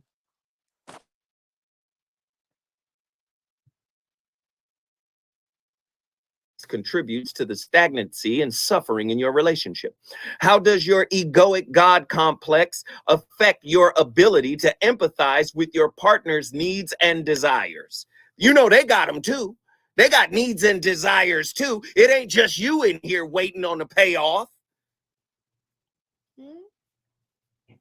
Can you identify any patterns in your behavior that stem from your egoic God complex and contributes to the conflict in your relationship? Okay, so that's kind of deep. I thought that's what he said. Is there anything in you that contributes to the conflict in your relationships? Like, what is it about you? Like when he said the deserve, I know that's the first thing a person says. I deserve this and I deserve that. I deserve to be, I deserve this. Because why? Because I do. I deserve it. I'm a good person. I'm a good woman. I'm a good man. Is that really your like egoic God complex freaking out on you? Yes, because you pretty much putting yourself in high expectation. For yourself. Like just you against yourself. That's crazy. Mm-hmm. That's Cause you say you, crazy. cause you say you tell yourself, I deserve love, I deserve wealth, I deserve happiness, but that's not always guaranteed based on life, though. Yeah. It's like a false expectation. Like you're just out here like, and then what if it happens and then the person doesn't really have like a plan B option? Like, well, what do you mean? Right. I deserve. If he don't marry me, the earlier he said the same thing, like the expectation that you put on your partner with a designated time and date. So I stopped the video because I was like, yo, that's all these girls out here what is that Prince Ellis called them? They're like permanent brides, permanently engaged, that they just stay engaged for like 5 and 6, 7 years and then they're like, look, if he don't put a ring on it by my birthday, then I'm out. But he can put a ring on it, and now y'all been engaged for like 4 years. So he's never went on to the marriage because you had this. Your ego was like, he better say something, or I mean, I But need my ring, or what the fuck, you know? I'm not, I used to do it too. I used to do it too, especially when I used to like my prior ex girlfriends. I used to put high expectation on them, and I think that's why my relationship always failed because of my expectations always been so high. Like, okay, she needs to text me back, she needs to call me back, and that's not always the case. You get what The I'm fuck saying? I So, do. If I got shit to do, if I'm at work, that's the most horrible feeling ever, Ron, my ex-boyfriend was like that. He would be like, yo, like I would pick up my phone. I put my phone down because I work around food and I work around people. I always have to have my phone because I'm a manager, but I sometimes put my phone down because I'll be working with food and people. So I'll stick, especially if the sucker needs a charge, because I have to charge my phone. And then how can I tell my staff to not have their phone all in their face if my phone's all in my face? So of course I keep my phone in my pocket. However, if I have people in my face and I have staff in my face and I have things going on, I'm supposed to be at work. I think that's the vocabulary word we need to focus on right there. I'm supposed to be at work. I'm at work. And then I can't answer the phone right away because I'm at work. Now, if you don't want me to work, I can sit at home and answer the phone every time you call. But I need to have the same amount of money in my account that's in my account as if I went to work because I want to have to live. And I don't want to be 100% dependent on it shouldn't be that way. It should be a codependency. I'm down with the codependency factor, not the dangerous codependency, but I'm down with the codependency to a degree because you definitely need each other. But I could stay at home and not do anything, and I can stay at home and answer the phone every time you call. But you got to pay the phone bill. You got to pay all the other stuff that I'm paying for myself. Or I need to go to work, and you have to respect the fact that I need to put my phone down once in a while. But that Yeah, he was one of those like, well, you got to answer my phone call. Like, no, I don't. I can't physically if I'm earning money.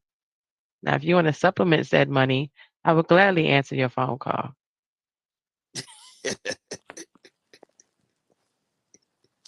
That's deep, Yeah. right? We don't even think we're doing it. I'm not even trying to be our asshole, but I'm like, what the fuck am I supposed to do if if I'm hungry? Like, I gotta ask you to give me some money to eat because you want me to fucking answer the phone.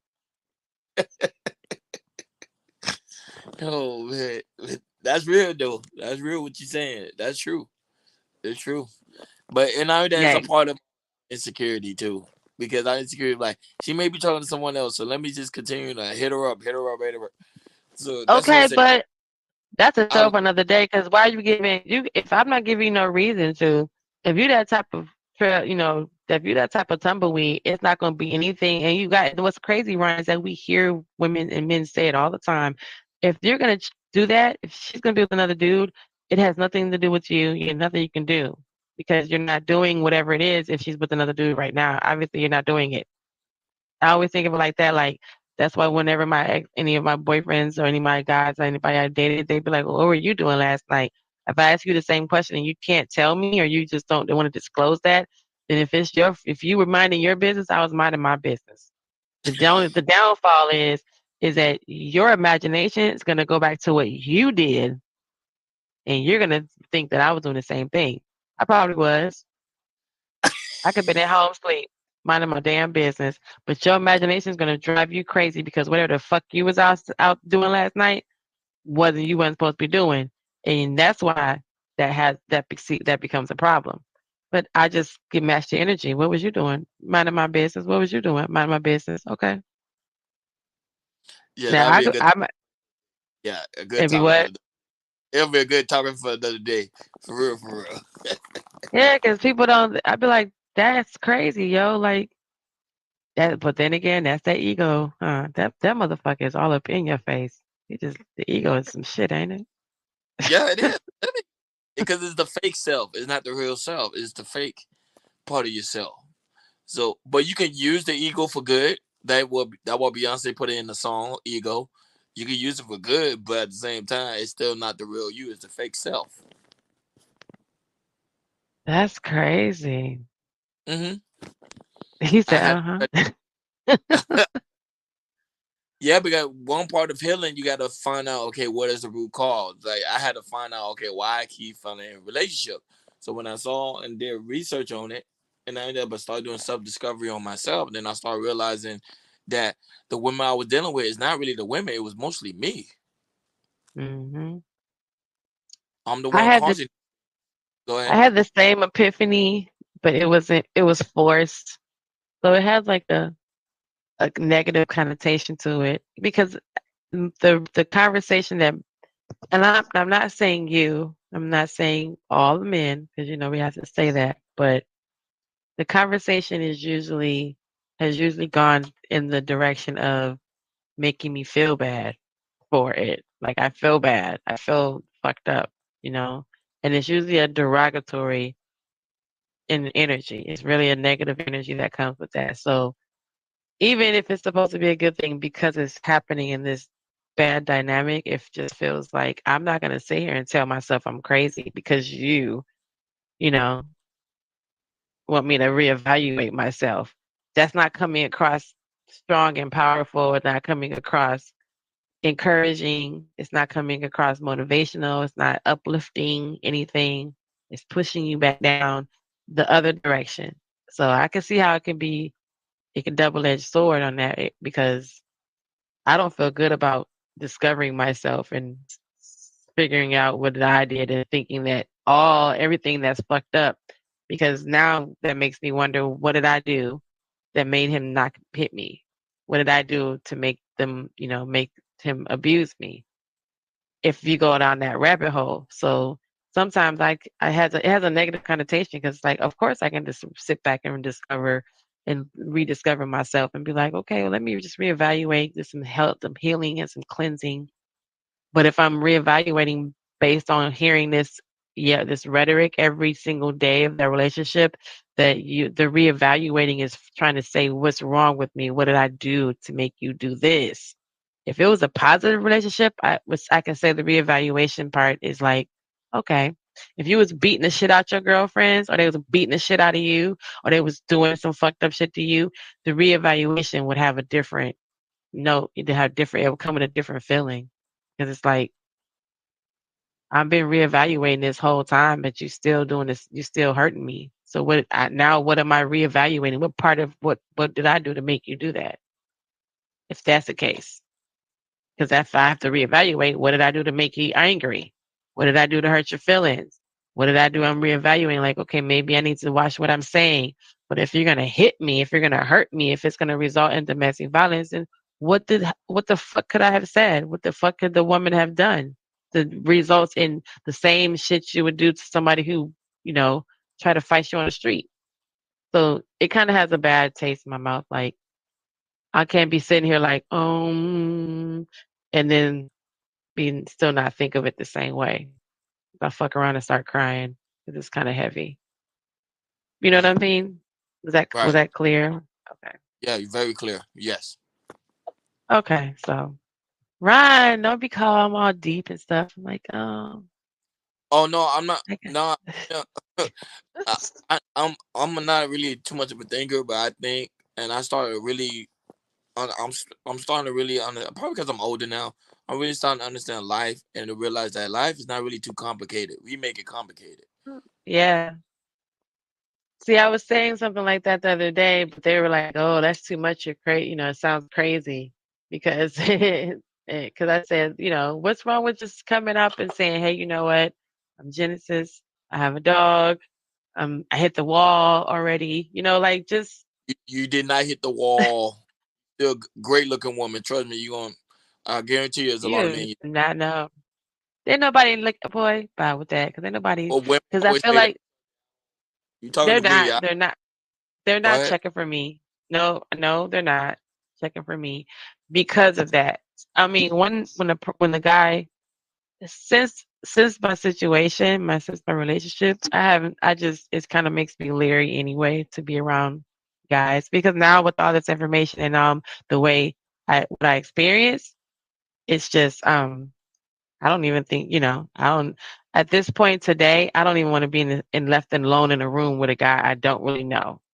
So therefore, I can't tell you that 6 months from now that I'll be comfortable sitting in a room with a guy that I just don't know very well, which puts a roadblock in me getting to know someone, because it's like, I don't fucking be around you.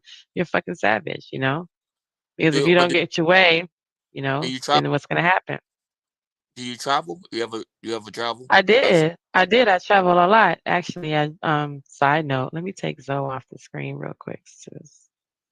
Um, but yeah, I travel a lot. I traveled a lot when I was younger, especially. But I mean, just to background it, I live in Michigan, but I wasn't born in Michigan. Now over half my life is here, and half my life has been in California. So obviously, I traveled to get here.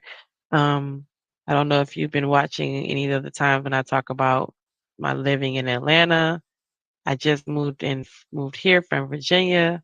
So I've traveled around, and then at one point I was a merchandiser for a clothing line, which okay. means I had to get in my car and drive to make appointments with these different stores to get my clothing in my clothing line that I was working for into the store. But That's that's physically a job that someone has to physically get in their car, because you can't throw the shit on a plane, because you might have to drive to Chicago, which is like, a couple hours away. I'm about to drive to North Carolina. That's like 8 hours away. It's not, some of it's not no point in taking a plane, because you literally need to have a personal approach. So I want to get in my car, pack up all my samples, and go to this store and sell them my product, and go back when the boxes came, merchandise it, put it on the dummies, put it up, hung it where they wanted to hang it, and then leave, and they make my money. So I traveled a lot. I traveled to like 18. I've been everywhere except for like Idaho, North Dakota, South Dakota. I've never been to Minnesota. I've never been to like Green Bay, but I've been to like New York a number of times. Um, Pennsylvania, Pittsburgh. Pittsburgh. Obviously, the DMV area. I actually was on BET when they used to do the in the street questions, and they caught me in when I was in DC, like walking into the Old Navy. Obviously Atlanta, California. I lived in Arkansas. There's a lot of places I've So you been traveled. okay? So you are well traveled. So yeah, that was saying. Yeah, So you different spectrum of men. Some men not gonna be pretty much the same. That's pretty much. I don't know if your ex was from Detroit. I don't know if he was. Oh, I mean, he's from Virginia, and I was in Virginia. so ever since then, you have not been in another relationship. You just been It's very new. It's not even been a year. That's why I said I still have moments where I'm like, ugh, it's triggering. Like there's shows, there's panels I can't be on, and there's shows I can't listen to because of how triggering the guys are with this mannish male, I'm a nigga talk. And JP triggers a lot because he goes straight to bitch right away. Like that's the quintessential nigga word. Like as soon as you don't do something, bitch, the fuck out, what I say, bitch, get away from me. So bitch to me out of man's mouth, I'm done. As soon as you say bitch, I'm done. I don't hear shit else. I'm not hearing nothing else you say. I hope you don't fucking drown because you just said bitch, throw me a life raft. I can't do it. I can't. That's just fucking crazy. That's crazy to me. That's like, but then I don't tolerate bitch anyway. I don't like girlfriends, bitch. Hey, what's up? Because I don't know the difference. Because the same guy that was like, that's my bitch, is also like, bitch, what the fuck's wrong with you? And the same girl was like, yes, bitch, is also like, bitch, I can't tell the difference. So just don't say this shit to me at all. Don't call me that. Don't say it. So triggering hearing J Prince talk sometimes, just in general, how when he gets heated up, hearing guys like that speak, just in general, I can't do it because it's like, you mean to tell me, then Prince Ella wins again. You suffer from alexithymia, which means you have the lack of vocabulary words to express how you feel. And because you want to maintain your ignorance, that means you can't even pick up a Siri and ask her what the fuck is the right shit to say. So you resort to bitch. It's so stupid. That bitch wins. I'm just gonna put a medal. I said I'm just gonna get a medal and just put it on my wall and wear it around my neck and say Prince Ella win again every time some bullshit happens. Because it's like, damn, did she just say that shit? That's crazy. no, Isn't but that it's true. crazy? It is true. That's why I try to refrain from cursing. Cause I'm like, man, I gotta spend my vocabulary, so I try not to curse too much. I try not to curse at all. Yeah, I got a So bad because of being around my ex. It was like sometimes that was the only way. But interestingly enough, we talked about that too in one of the panels. Like, how is it that, and that's what I said yesterday. The name of my show yesterday was like, the woman's voice is just no matter what she says, it's not loud enough. It's no matter what. Because I noticed I was watching a couple of the panels, couple of the videos when we was watching them with Daryl, and we were watching a video where the girls, they kind of had to boss up to talk to the guys because when they were sitting back talking like this, the guys were like, yeah, so anywhere, yeah, the guy won't be. Yeah, okay. the guy Like, get rough. it's like, but if I be like, yo, Ron, what the fuck wrong? Now I got your attention. Now I can Yeah, just say, no, that shouldn't work that way, man. yeah. I'm We telling black men you, sick. We're black men. We sick.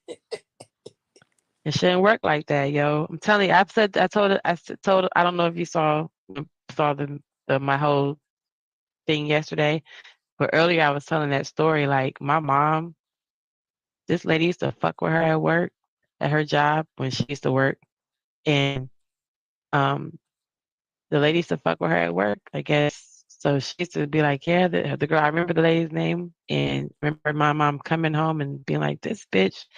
And I used to have like people mess with me at school, bully a little bit. So she was telling me, she was like, this is what you do. Ron, when I say she went up to that lady this close to her and said, look, bitch, and proceeded to tell her, she said, she was like, listen, No one can hear us talking. No one knows what we're saying. I'm smiling, so it looks like we're having a wonderful time. Just two coworkers just talking to each other. No one has any idea that I'm telling you, stop fucking with me or I will meet you by your car at 3:30, bitch. I'll see you later. Like, no, the fuck? That's crazy, right? That's crazy. I'm all for it. I'm here for it. The next person listen, I'm coming to your face. Like, listen now. Okay. What we're gonna do is you leave me the fuck alone and you don't have to fuck around and find out. Oh man. Boy. Because yelling is not working. Talking is not working. Getting animated doesn't work. Antagonism doesn't work. Cussing out doesn't. Talking like some of these women on the panel, you bitch ass motherfucker. And now the guy hears you. Are you serious? Because in that video, the girl was like talking real soft and she was like, okay, guys, okay, calm down. The two ladies were next to her. She's like, okay, guys. And as soon as she got a quiet moment, she was like, no. She had to put some bass in her voice. I was like, oh, damn, did y'all see that? She was just sitting there smiling like, it's okay, honey. It's okay. I got this. I got this. And as soon as she got a moment, as soon as she got the guy's attention, because listening to her while she was just talking sweet and dainty. So that whole feminine fit and friendly shit, you don't listen to women when they talk feminine, fit, and friendly. No. No, Oh, y'all don't hear that shit. No, they like that aggressiveness, like they auntie, they uncle. No, sorry, they auntie, they mother, they sister. That's what they like. Cause some of us grew up rough. We grew up rough. Okay, so how about for the small population? Okay, well, Ron, the small population of people that are managers and supervisors, sergeants, whatever the fuck, they're in leadership in their job, don't want to come home and have to continue working. Right? Right. There's a lot of people that way, male and female, especially female nowadays. It's a lot of us in there in leadership. You don't want to come home and have to lead your whole household. You're already in charge of the kids if there's any of those. And now you got this lazy ass guy over here that's not going to work. That's why they're so exhausted. That's why the women are fed up. That's why. But I shouldn't have to ask you to do the manly thing around the house. If that's the case, that's too much conversation and I have to do it myself. Then that now it comes to a point, why are you here? I don't need you. We don't even need you for batteries because now the new toys come with the charger.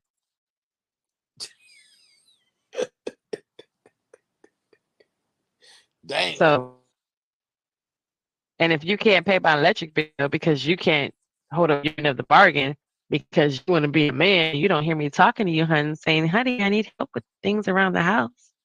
Then guess what? I'm going to plug in my charged up doodad and I'm going to pay my part of the electric bill. And you just going to be, what the fuck, another child I'm taking care of. Oh, man. And then the guys wonder why she demasculates me and try to treat me like I'm a child because you acting like a whole kid. You a whole nother fucking dependent, dude. No.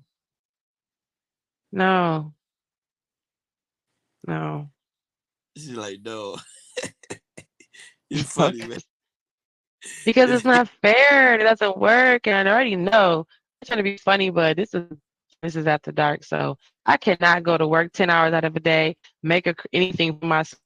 I damn sure don't want to be sitting at home waiting on you to come in. By then, I would already satisfy myself because that's the whole point. If I need to occupy myself and do something where I make money at it, but who the fuck want to come home after 10 hours work? I walk every day at work. I'm going to go work out after work. I got to walk my dog. On top of that, I got to make a dinner because the man couldn't do it. He didn't do it. He can't do it or he didn't do it. Back to that ego shit. You feel like you deserve a woman to make a meal for you as if she ain't got shit to do already. I used to be having my own idea of what I want to do on this Saturday morning when I get up.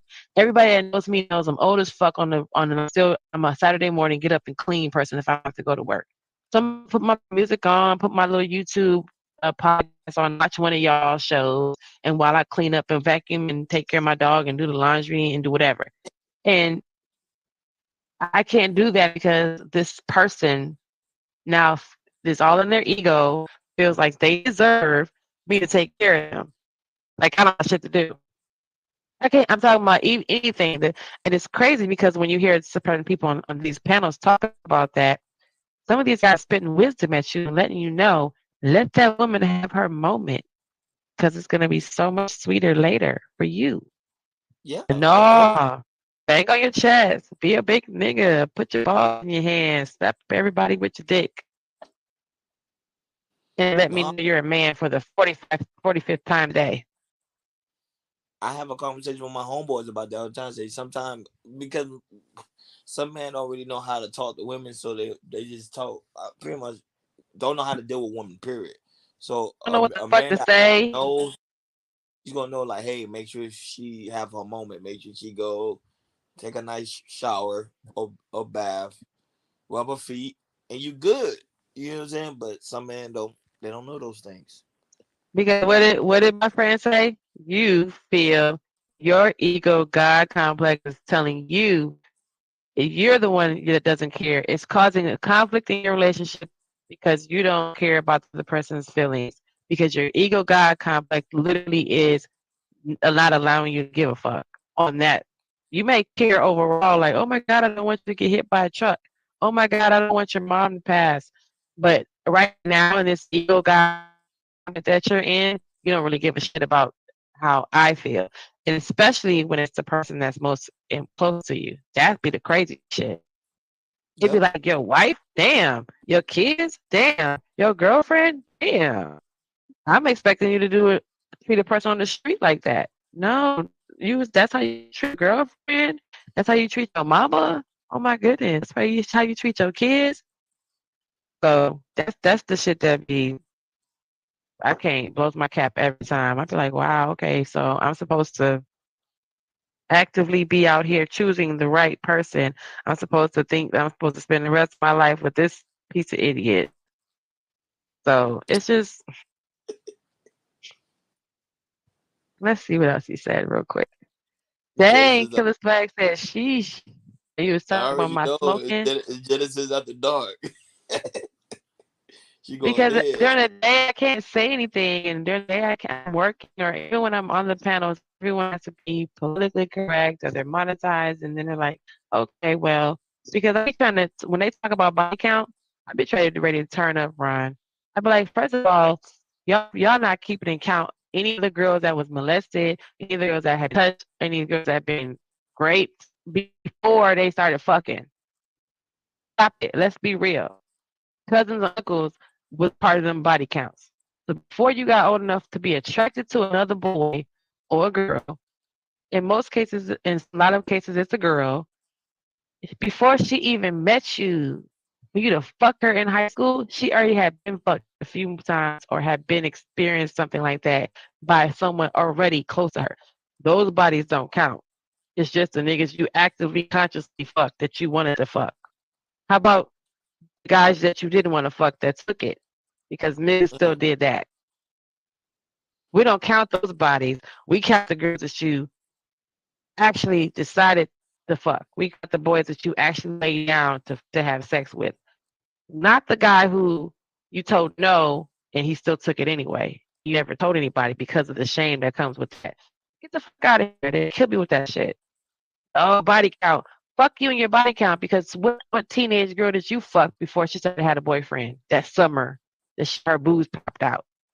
Like, get the fuck out of here. That's no. I don't like that conversation either. Because that's some bullshit. Huh? No, I never even thought about that from that point of view, about the girls that have been touched or sexually assaulted. That's true. That's facts though. You talk about a girl who was a virgin all the way up until college, goes to a college party, gets a roofie, passes out, the fucking basketball team runs the train on her. She doesn't know what happened. She just knows she's in a lot of pain. And now she meets a boyfriend that he's like, what's your body count? She like, well, I've only been with 3 guys. Technically, you've been with 13 niggas. But we're not gonna count those guys because you don't remember what happened. They put a roofie in your drink. They know what happened. No one's telling anything. It's a shame to say anything about it. All them college girls campus on the campus, they probably had one or two boyfriends. Everybody's not hot in the ass, and everybody's not a virgin. But to realistically think about it, how many boyfriends do you have, or how many relationships do you have before you go off to college? Relationships. Some people have only one. They're high school sweetheart. They high school and then they break up and go away to college. Some people may have two boyfriends or girlfriends. And from ninth grade to high school to in 12th grade, then you break up and then you go off to college. And if you still stay together, you may marry and be together after one of the people go to college, depending on if you do this. Right? You go to UCLA, one goes to Notre Dame. You're in two different colleges. So you may have only been with each other your whole high school year. So you had one girlfriend, one boyfriend, you fucked one person. You may or may not even have sex with them at that age, right? You may not have been one of them hot and ass kids. So say you didn't have any sex with your boyfriend in high school. You was just so pure. Say you only had sex with him. You have one body, right? Mm-hmm. You go to college and was it 37% of sexual assaults and rapes on college campuses that go unreported, right? Something like that. That's I'm gonna look up right. the statistic again, but it's something. It's like it's small, but it's not. It's not obnoxiously. It's not so small. It's enough. It's not 50%, 80%. It's like I think it's like 39 somewhere in there. I read 37% of unreported sexual assaults. We're not talking about the 13, 17% that is reported. We're talking about the people that hadn't said nothing. Not biting on you. But you didn't consciously want to fuck. You just went to the party with your girl and somebody put some in your drink and him and his boy turned up all up inside you. But now you got two of these. You got him and that nigga. And you ain't even got a boyfriend yet. You ain't even met nobody in college you like. But you got two niggas on you already. Does that count? Man. That should be blowing, man. All those sexual assaults and those rapes that was happening when the Central Park Six got arrested, right? Because it was a serial rapist. Does that count? Because he was a serial rapist. He was walking around doing that to people because he wanted the fuck to do it. So all those women got an involuntary body put on them. And so does that count? Because when you say what's your body count and you judging me because I got bodies because I'm sexually free or whatever, I tell you I have 10 bodies, I'm not even counting the three niggas that raped me in high school or middle school or junior high or college. I'm not counting my cousin, uncle, best friend that was touching me when they was all over at the party when I was a kid. I'm not counting sit on my uncle lap, my nasty cousin play uncle lap when I was 8. Because it's women that have those stories. But we don't count all that. So we're not asking her, really what your body count is, how many niggas you wanted to fuck that you fucked. Because this body, every woman, almost every, you're not gonna run across a woman that may have not been in that situation. You're probably gonna run across a woman who has been in a situation where she didn't want to have sex and it was forced on her. We don't count that. No one paid attention to that body to add it to the body count. And then to judge them and be like, well, what if she did include it? And she says, I had 13. And she says, yeah, but 2 of those were sexual assaults, one in high school and one in college. The rest of the other 11 niggas I fucked because I wanted to. Then what you gonna do? So That's it. That's the actual body count works. But I think it's the one that you are willing to have sex with, the man that you was willing to have exactly. sex with. But we don't include that in the conversation because that woman knows that she's only counting the guys that she wanted to. That the world is the social norm is to count the people that you voluntarily wanted and that you desired. But the reality is a body count is just how many people you have had intercourse with. This doesn't stipulate because you wanted to. It's the interaction. It's the fucking intercourse that happened. So you have to include the ones that you didn't want for the ones who that happened to, because that's just an extra body. It's a ghost hanging there too. Because Lord, for God forbid, you purify your soul and you go by what you only acknowledge. There's going to be some things still hanging in your spirit that you don't acknowledge, but you know it's there. So I'm like, and I've been through it. So I have a nasty cousin. I was like, okay, well, hey, nothing happened with him, but later on in my life, I was everybody that knows me where I live knows that happened to me. One of my boyfriends at the time sexually assaulted me. I'm just thinking, do I count him? Because I didn't want him to do nothing to me, but it happened. So do I count that? Or do I just ignore that it happened and reset myself to zero because that's what everybody else says I'm supposed to do? They're ignoring it too. So I don't know. I don't know. I don't know how boyfriends. I don't know why boyfriends do that. If the girl say no, she says no. It's like they want to like force themselves. I don't understand what goes to a man's mind like that. Killer Swag said, let's be clear, a lot of them dudes who worry about body counts will still clap the woman with the high body count. They just keep it a secret. Yep. Of course, yes. Yep. Facts. They're not gonna tell you they fucked that whore or the woman that y'all all think is a whore.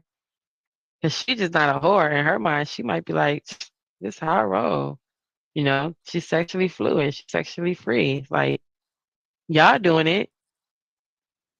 Hey Jalen. So you know what I'm saying? I think what was we just watching? Oh, with the woman having the guy having 3 girlfriends, but the girl, as soon as the girl has 3 girlfriends, 3 boyfriends, he has a problem with it. Like, no, you can't be doing that out here. Nigga, you got 3, oh, with that B Taylor thing that we was watching, it's okay for you to have for a guy to have a roster, right? That was the video we was watching on Daryl's show earlier.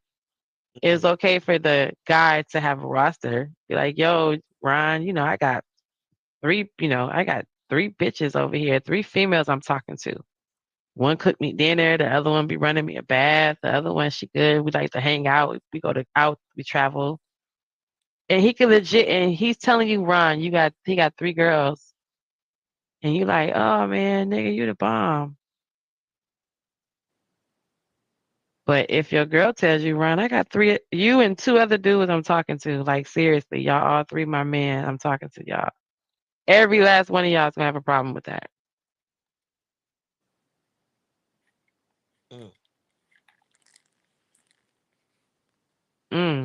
Right? I'm Just go saying, ahead yeah. and say it, Ron. The black woman is God. But black woman is definitely God. I was telling my homeboys, okay, I was talking to Jay Prince about that.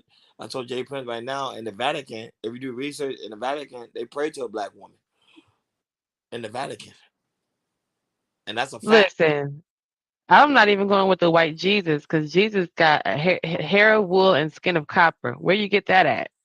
Show me a white person right now with Yeah, some copper he, skin and he, some woolly hair. he had dreadlocks. He was a Nazarite. They were dreads. They were like And he Rastafari. lived near the equator, right? So everybody that live near the equator, whether they There want was no to or not, is dark. you yeah. know, right? Even if they was light when they started, by the time they got near the equator, they was probably It was not light anymore. dark. So It was dark. okay, Nobody. No, let's. you saying true. But you like tell me black woman is. Like, hey, look, Jalen's here.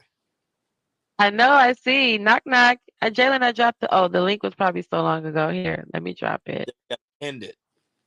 Yeah, I did. I don't know how to do that yet. I'm learning though. Go to YouTube. Actually, go to YouTube, your YouTube channel. Click on it. That's it. Easy. Hold on. Wait a minute. I can't smoke and follow directions like that. What did you hold on? Hold on. So drop the link.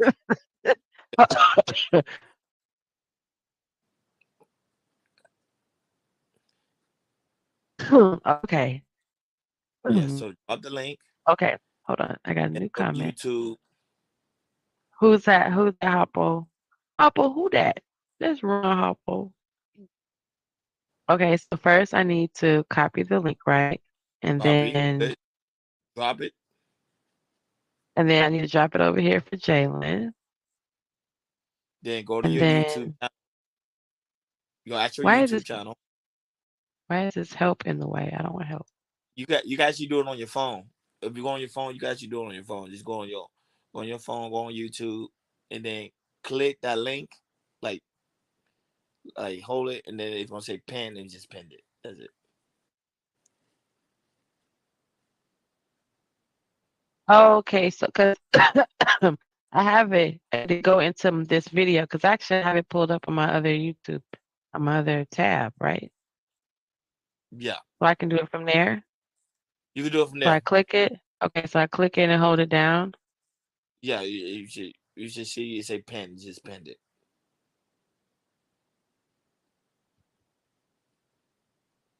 Oh, I say it says pin message. Yeah, there you go. Got it. And then pin it where? It's up there. Okay, that's so cool. Hi. Okay, cool beans. I like that.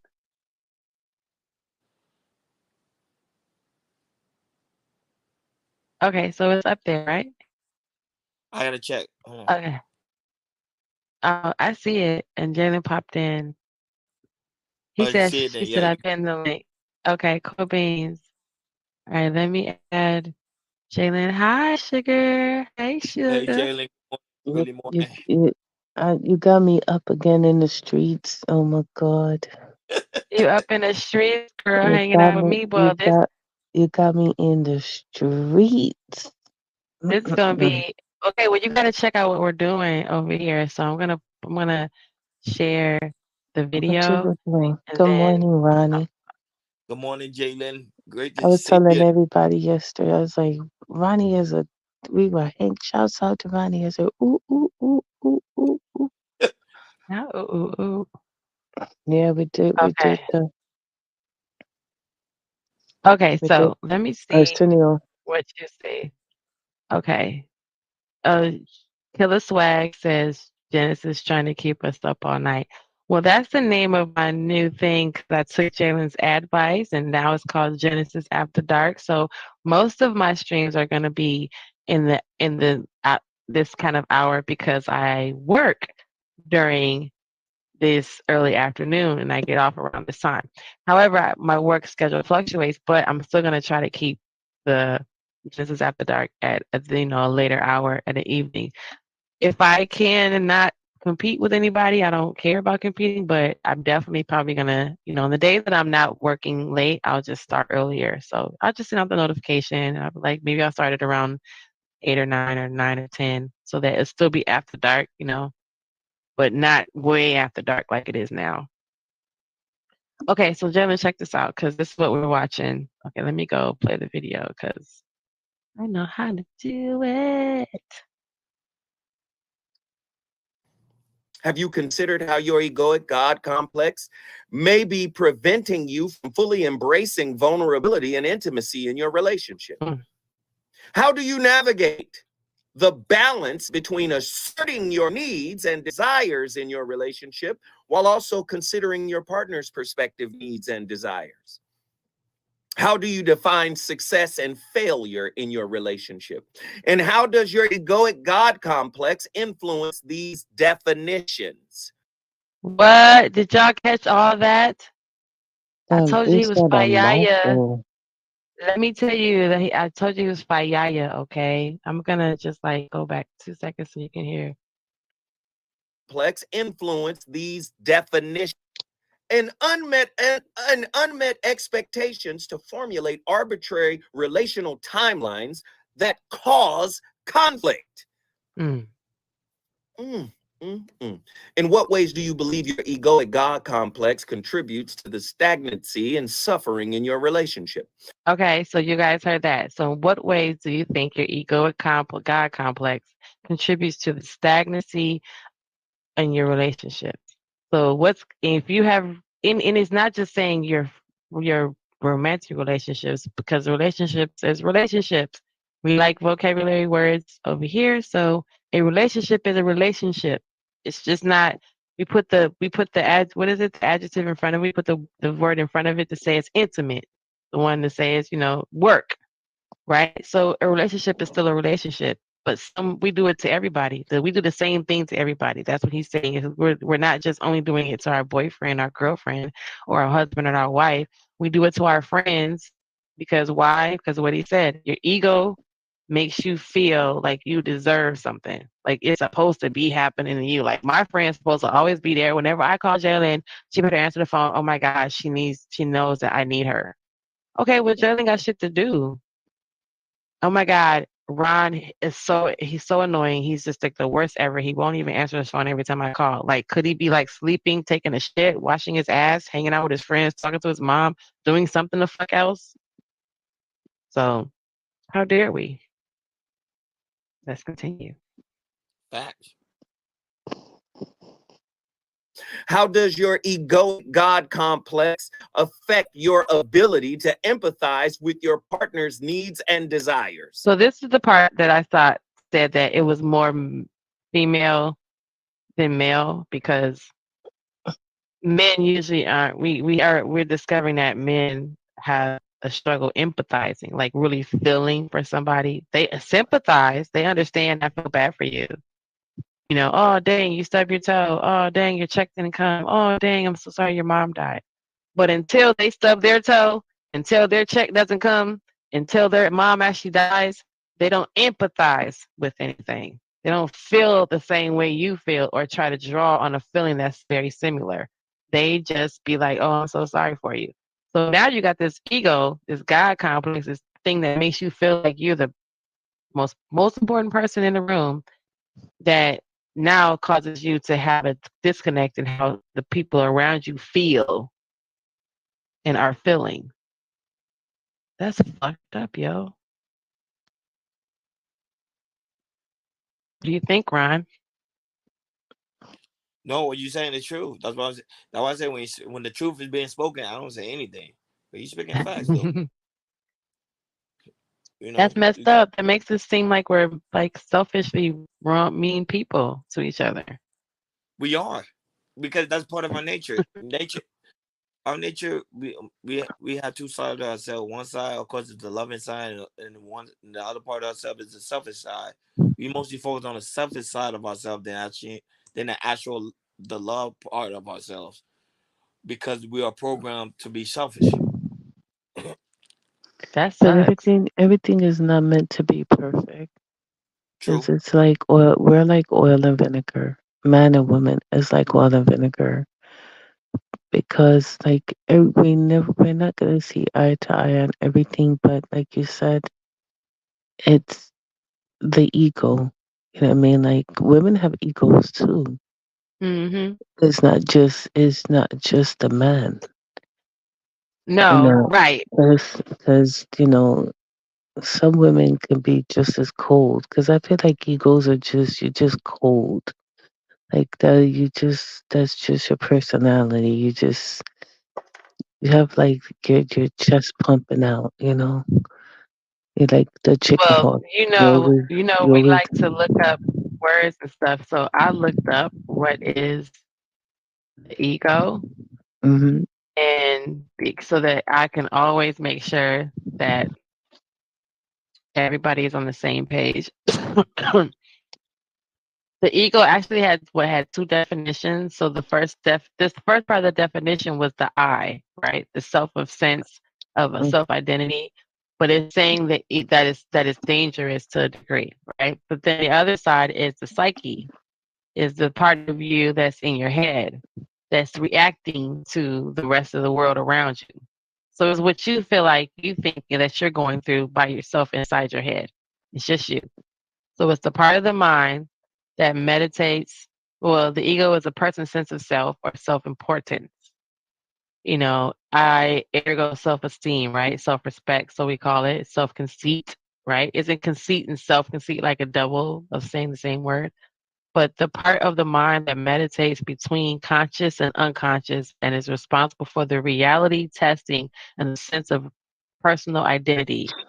So it's still in your head. It's just what you feel like, what you think, right? So that's just kind of like crazy to be like, I have to consider your feelings and your emotions. My ego's in the way. The fuck I care about how you feel. Mm-hmm. And in relations to men and women, that's why I was saying it was more so a female thing, be female ish, more so like a female issue.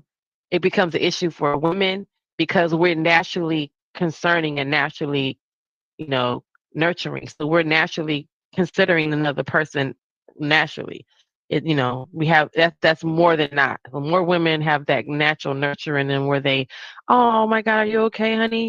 Here's a little tissue, your nose is running. You don't even have to know the person.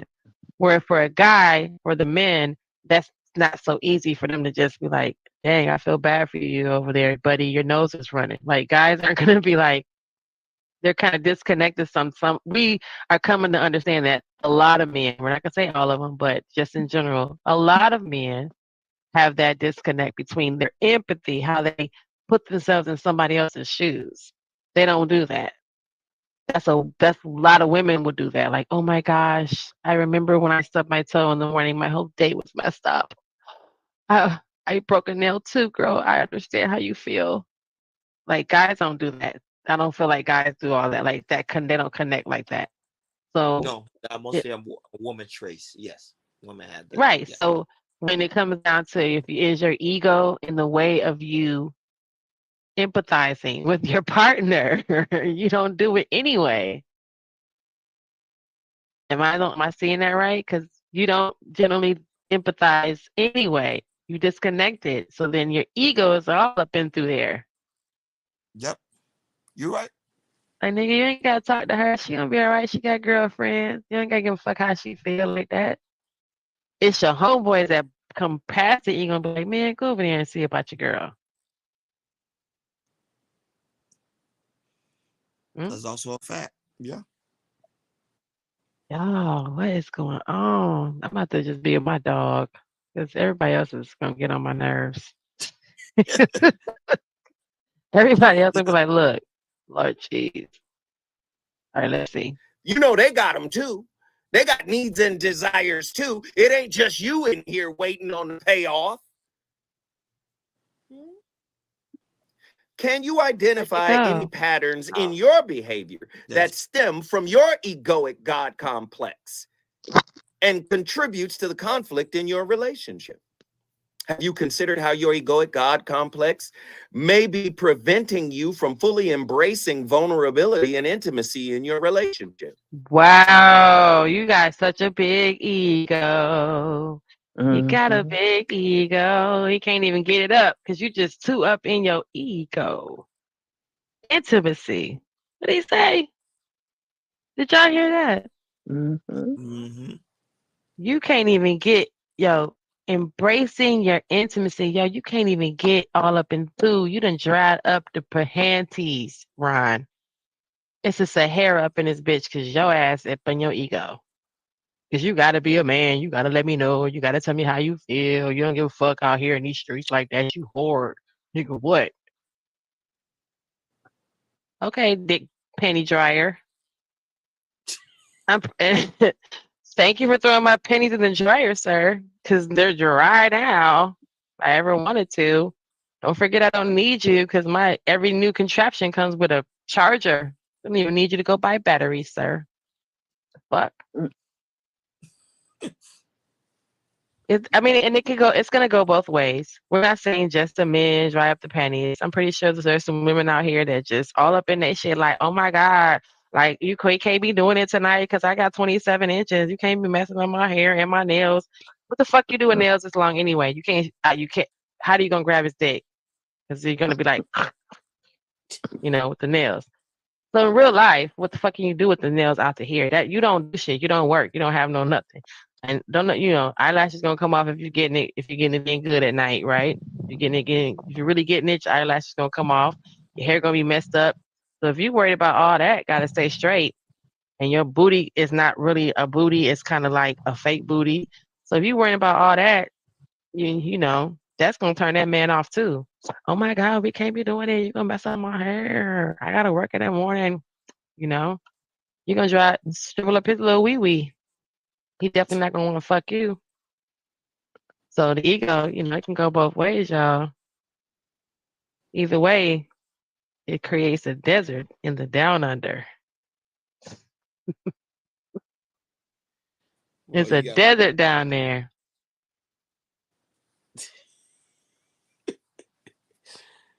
Oh man. Ron, if I'm gonna make an infomercial, you can play it on the Black House channel. Like, is your penis drying from bitchy women getting on your nerves? Is your penis shriveling? Ladies, is your vagina dry? Because niggas just can't stand their ass. They're bandits. Spray a little, panda away. Like, fellas, take one pill and she will be all on it. Like, yeah, that should be funny. That'd be dope. You should do it. I don't even know how to do record the whole camera breakaway. I have to it's probably gonna take me. I have to try it. I have to try it, see how far I can get with it. And then I gotta create a bottle and be like, fellas, you need fuck that bitch. Ladies, drink a little, band it away. And he'll be running right back to you and your vagina will be just as wet. Like, really. Bandit spray, like bug spray, bandit spray. Don't play. I already got that one coming. Don't play. I already got that one coming. I designed that one the other day. I did. I designed that one the other day with the spray can and was like banded away. Oh my God. I sure did. Oh yep. my God. Yes.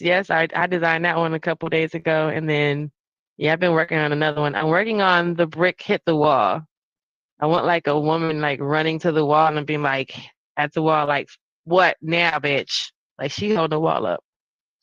I was gonna run up to it, but have all the bricks falling on the floor, and it says bandit. but bandit, all the bandit, the brick spell out bandit all across all the bricks. It's like the letters BANDIT. But she done hit the wall and knocked the wall down. And now what? But I gotta make her I want her to be like Doc McStuffins' mom, 36, 24, 36. She gotta be a baddie. Bitch, what? Really, what? Y'all know I'm crazy at night. Okay, let's watch a little more because I do have to go to bed. I have to get up at 8. Go to bed because I got a lot of work to do in the morning. But I bet you you lovely ladies a good night. And you going live again tomorrow night? I'm gonna be more up. Yeah. Yeah, and I'm actually off on Friday, so I'll be up and live. And tomorrow's show is going to be simp and wine. So you can come over and be a simp with us, and I'm gonna have my wine. You got to get you something to drink, or if you drink whatever you drink, your water. It's gonna be we're gonna just simp out and just drink and talk shit. But I could stop the video here, and then because it's 2:42, I'm gonna go to bed by 3:00, and I'm gonna pick it up back here. I'm gonna write down my timestamp so we can pick it back up.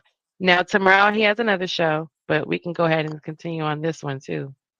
And that'll be cool because I want to know if I'm stuck like Chuck. Yeah, but good live, great live tonight, really good. And of course, Jalen, your presence always welcome. Yeah, my Jalen. 4 people watching. Look, you got 4 people watching. You see how it's growing? I told you, you never know. You said it's growing. You so ahead, little hopeful I'm trying to tell you because there's a lot of truckers. They go and look for different. I want to say Jay Prince was very powerful at night because there was a lot of truckers. They want to keep awake, so they'll go around and see who's on. For real. Oh, well, yeah. Well, then guess what? We're gonna turn up tomorrow's Thursday. It's Friday Eve. I'm off on Friday, so we'll turn up a little bit tomorrow. You know what? You just gave me a good idea. Because tomorrow we're going to talk about all the way sex. We have to be past this ego. We're talking about fucking. Go ahead. Because I got some questions. I do. I have some questions I need to ask a dude. I need to know what the fuck. Seriously, what's going on with y'all? Why y'all never can find this shit? I'm talking about, what the fuck are you looking for? Why are you moving your face when it's... You talking about the G-spot? Yeah, it's like it's a straight shot. It's like getting in a car accident and we're going the same direction. Like, how did you run into me and we're both going the same direction?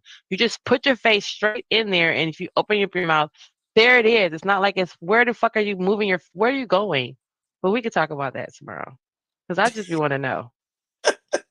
Because my ex-boyfriend used to be like, what are you hungry? Do I need to get up and make you a sandwich because you're chewing on me? Like you're fucking it's not eat me, like literally. It's just like the phrase. Like, what the fuck is wrong with y'all? But anyway. Yeah, we'll talk about it tomorrow. I'd be asking. I'd be needing to know some stuff from men. Like women don't know either. We all got the same question. Like, what the fuck's wrong with him? No, because I just say this and I'm gone. Because most of the time, man, we are taught from watching corn, which you already know what corn is. That's what we get. Yeah. So we thinking the women actually like those things that we see on corn, but then when we find out it is not actually true. No, most of the girls that do corn is pretty much an act. That's why. But in our mind, we thinking, okay, women like those things, so we try to do the exact same thing they do on the corn videos. So that's what's happening. We're gonna talk about this tomorrow because that's some bullshit. Yeah, you're not fucking a corn nigga. You ain't even a corn star. How the fuck you think you fucking a corn star and you ain't even a corn star? With your big old belly, all that you got going on, and you think you over here like Mr. Marcus? Daddy. No, you are not a Mr. Marcus to be over here Lexington Steel. You are none of those dudes. You just a regular nigga. So fuck like a regular nigga. But we gonna talk about it. Yeah, I'm out. You ladies are good. All right. Well, I'm gonna get ready for bed too. So let me let him off. See you tomorrow, Ron. Okay. And then Night, Jalen, what do you work? Are you at? You said you work from home, right? No, I'm off today. You off on Thursday? No, I'm just off today. They're gonna come in and do the closets. Oh, do your stuff. Okay. Yeah, it's the last thing is they gotta redo the kitchen. So I'll find out later today when they're gonna redo the kitchen. I'm already because I gotta prepare how to take everything out of the kitchen.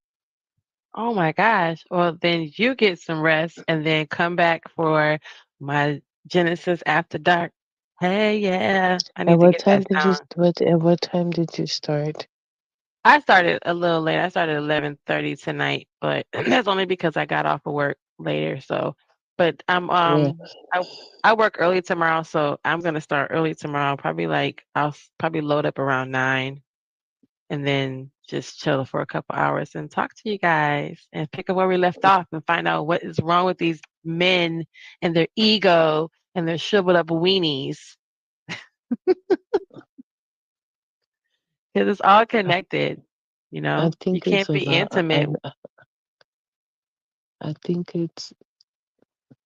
just feel like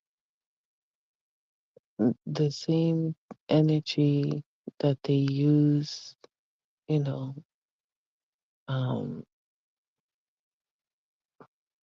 when they physically touching themselves is different when they see a woman. Like it's not the same behavior.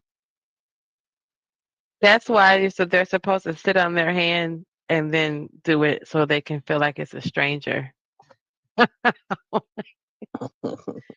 No, but I don't know why, but that's something to deep dive. I mean, that's, it's a little dive into because why is it that I don't know. I mean, because I know for women, when we pleasure ourselves and we take care of ourselves, we just know where everything is. So it's just, I guess, we go straight to it. Where the guy, he doesn't know they don't know our bodies well. They don't know our bodies like they think they do. I don't think they care. Yeah, and they don't probably care to know our bodies. Just like they don't know anything about our reproduction, our whole body. Just in general, if you don't know much about reproduction and the stuff that we go through every month, how are you gonna know how to please us? How would you know how to fuck us right? How would you know where to hit? They were acting about the sperm and the egg. Girl, I got lost on that conversation because I was trying to understand how did you think that you hold half? of the chromosome that it takes to make a whole, but you hold the whole thing because you hold life. Like, what the fuck is in me? Some dead eggs with some all They these people just that did have. that. That's great. I was listening. I can They, listen while I'm at work. I can't interact as much as I want to because I be walking around like, no, the fuck you didn't say that. What the hell's wrong with you? You're dumb. But I can talk about no, what I they want with did my that on two people watching. purpose. They I, just throwing a monkey wrench in it. They just fucking around. Them two, well, they they just can come over. They can come down here at night and fuck around and find out. Because all I got is time no. and That's what I'm opportunity. saying. Like he just did. He just and he just they like the other one. I call him the cheerleader. Who is that one? The B Town. He's just a fucking cheerleader. He just. I don't. wait, I was saw. Prod there? Did Prod come up today? Did he surface? Because I Yeah. never can hear him. He made it up there. But the thing Oh is, Lord. he showed the white ring, and I didn't hear it because it's on Oh mute. yeah, he did the whole the precious, Yeah, and I'm like, but precious, you know what? But I don't it's the understand. You precious. have a whole wife, but you on picking internet all day. Well, he said he went to work because he was at work. He was. Oh, Well, I where'd you didn't go? see him on Sharon's channel in the morning, which he's usually at. I didn't see him, but I'm like, you Oh, have, I don't know if he comes to the solution yeah, based gang. He might be working. he goes on the panel and everything. Well, next Mhm. time, then you know what? For me, Jalen, like I said yesterday on my little cute little show. This is the year of receipts. I'm good for it. He showed his ring. He's married. Now show your wife. Bring her into the picture. Just be like, hey, honey. Hi, everybody. You know, just like as I brought my dog. I was like, there's my dog right there and is sleeping. So, you know, it's okay. It's people just But why whatever this he blocked? complex is. But you see, but right here, what you're showing, that's his ego. He Yep, that's what thinks we were talking he's about. the thing. He He appears that he has something. Oh, this is what I got. But you know what? Okay, that's good for you. But you know what fucks you up? Your attitude. He has, and you know what it is? I put myself in their mind. The little boys. No right grown ass man acts like that. like it wasn't that the Dr. Umar what he was saying earlier, like you're speaking to the child in that person because they haven't really gotten past that Hmm. point and Hmm. they've never really grew up. So you're really actually dealing with the kid in them anyway. So it's kind of like when they need like cliff notes, like we need like man cliff notes, like bandit notes, bandit cliff notes. I need to do that. But the Bandit cliff thing notes, is, like the other one is so what much the fuck? older than Because him. The other one is so what's it, but Logic? He's it so much oh older than him. I already told y'all earlier. I remember Logic from the Kanika Jenkins story, and I was on a panel. I was not. I was on the chats in the panel back then. I wasn't as much on the panel, but I was more. So I finally did come up to the panel because I don't like all that antagonizing and all that extra shit. But the Kanika Jenkins story, everybody was focused on that relentlessly. It's just that everybody had their own vantage point, their own perspective on how what was actually happening. And if you go on my YouTube, well, you're on my YouTube, but if you go back and look at my videos, I actually went in the cooler on that story. I went in the cooler inside the cooler at my job, at the job I was working at the time, Hmm. because I was working in a restaurant, which is kind of what I do, but because I was working in a restaurant, um, I went into the cooler and our cooler was broken. So I was like, even if the cooler a lot of times unless it's a brand new building, that cooler is like stupid old, because it was there as part of the foundation. So I met Logic or came to know Logic or know of him at that point. So if you look up Kanika Jenkins and it tells you the year that happened, that's when I was introduced to Logic. Keep popping in and out. But that's when I was introduced to Logic, and that's why I swear that he was already like 40 then. And maybe it's been like 10, I don't know how many years from Kanika Jenkins, but That's when it was kind of introduced to that character, that person. But you know, it is what it is now because I had never seen him. I thought I've never saw him, but I don't remember if I saw him before.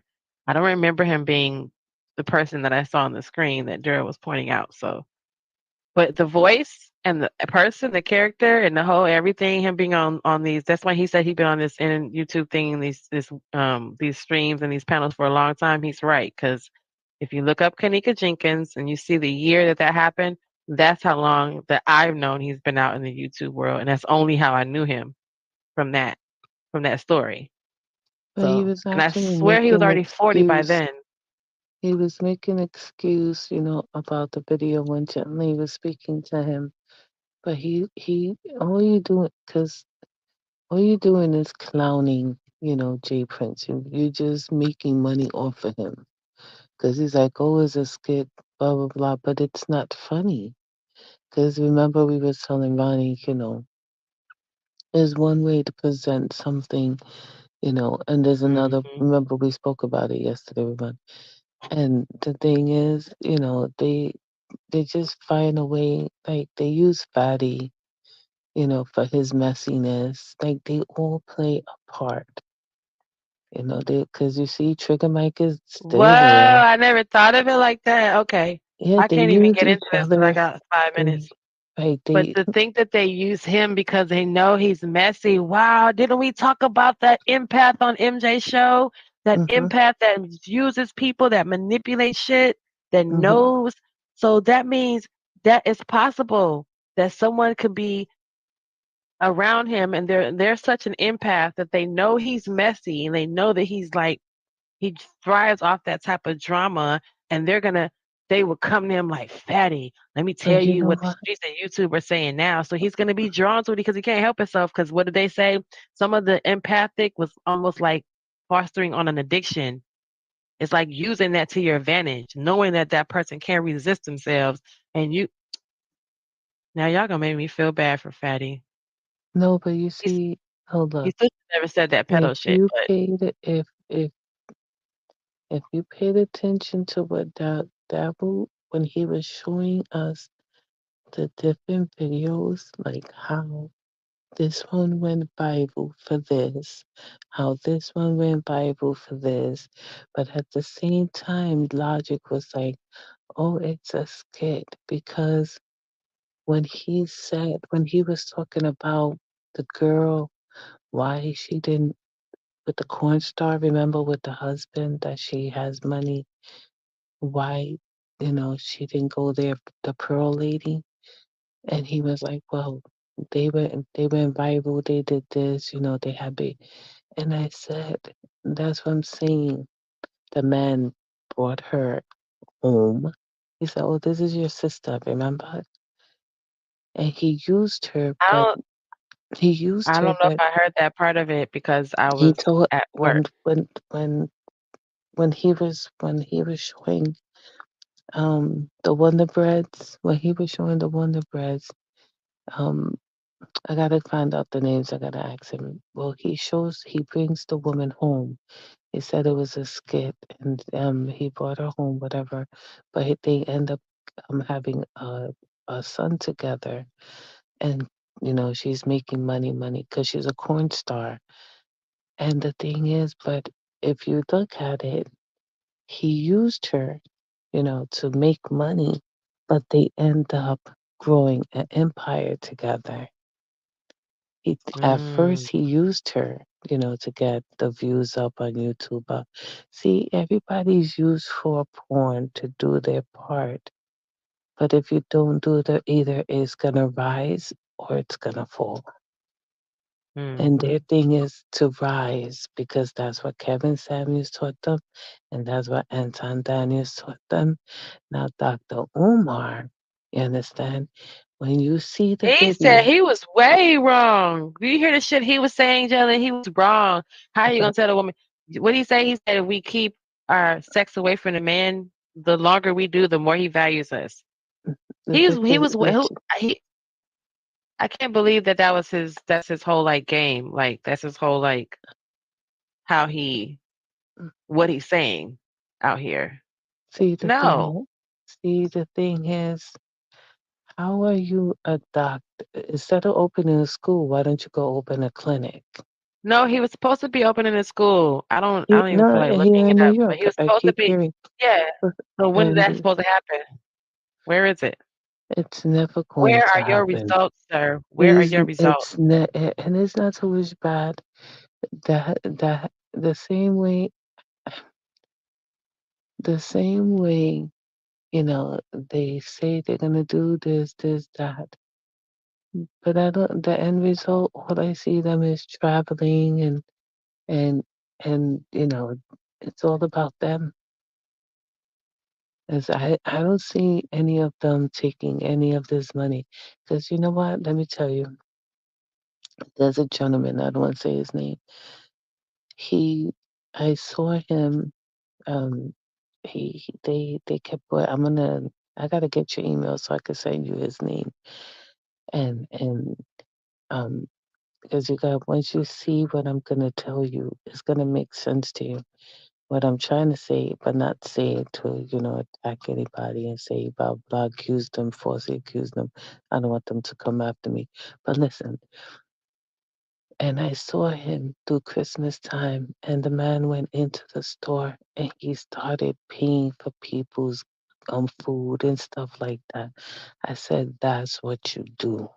You know what I mean? Like, I don't see these people giving of themselves. I hear them asking, but I don't see them giving Hmm. of themselves. You understand what I'm saying? They're It's not, like, so what are you doing with that? What right, are you you're doing not, what are you doing with your all money I with see yourself? is What are you you doing? benefiting. I don't see you, Hmm. the little minute things, like the gentleman went in and was paying for the groceries. The lady was like, oh my God. And I was watching the video, it's like, that makes sense. Like, if you're gonna take from us, put back in. I'm gonna give you a perfect example. You They're see not gonna how do that. Not they're no, too stingy. let me tell you, I cried yesterday. Oh, I why? cried yesterday because I said, and I don't know if he's ever gonna hear this, but devil brings in, but he gives out. I was like, oh my God, because we didn't know what he was doing for Lauren. I was like, oh my God. I was like, and that's why I'm here. You understand? That Because made you cry, Jalen? yes, because You're an God came, empath, God, right? God came in and he said, oh, don't forget about Lauren's iPad. And I'm looking down Oh, that and I moves said, you. Lauren's iPad. Because I hear Yeah. him, he is like, go, the go, go, go. And I said, Lauren's iPad. Oh my God, my eyes are tearing up. And No, little I said, Jalen. this man, he keeps teaching me with you and MJ. You guys, they don't get it. Like, because you know what? Black Dahlia also was talking in the room and in the chat, and we were talking back and forth. But I was working, I was trying to, talk to her.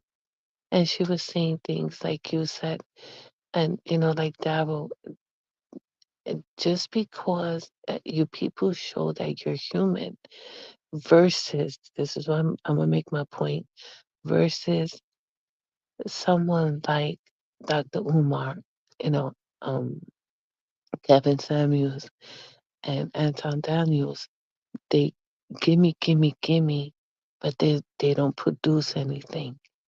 See what I'm saying? Versus when I see Daryl, this is just me. And there's other content creators where I go.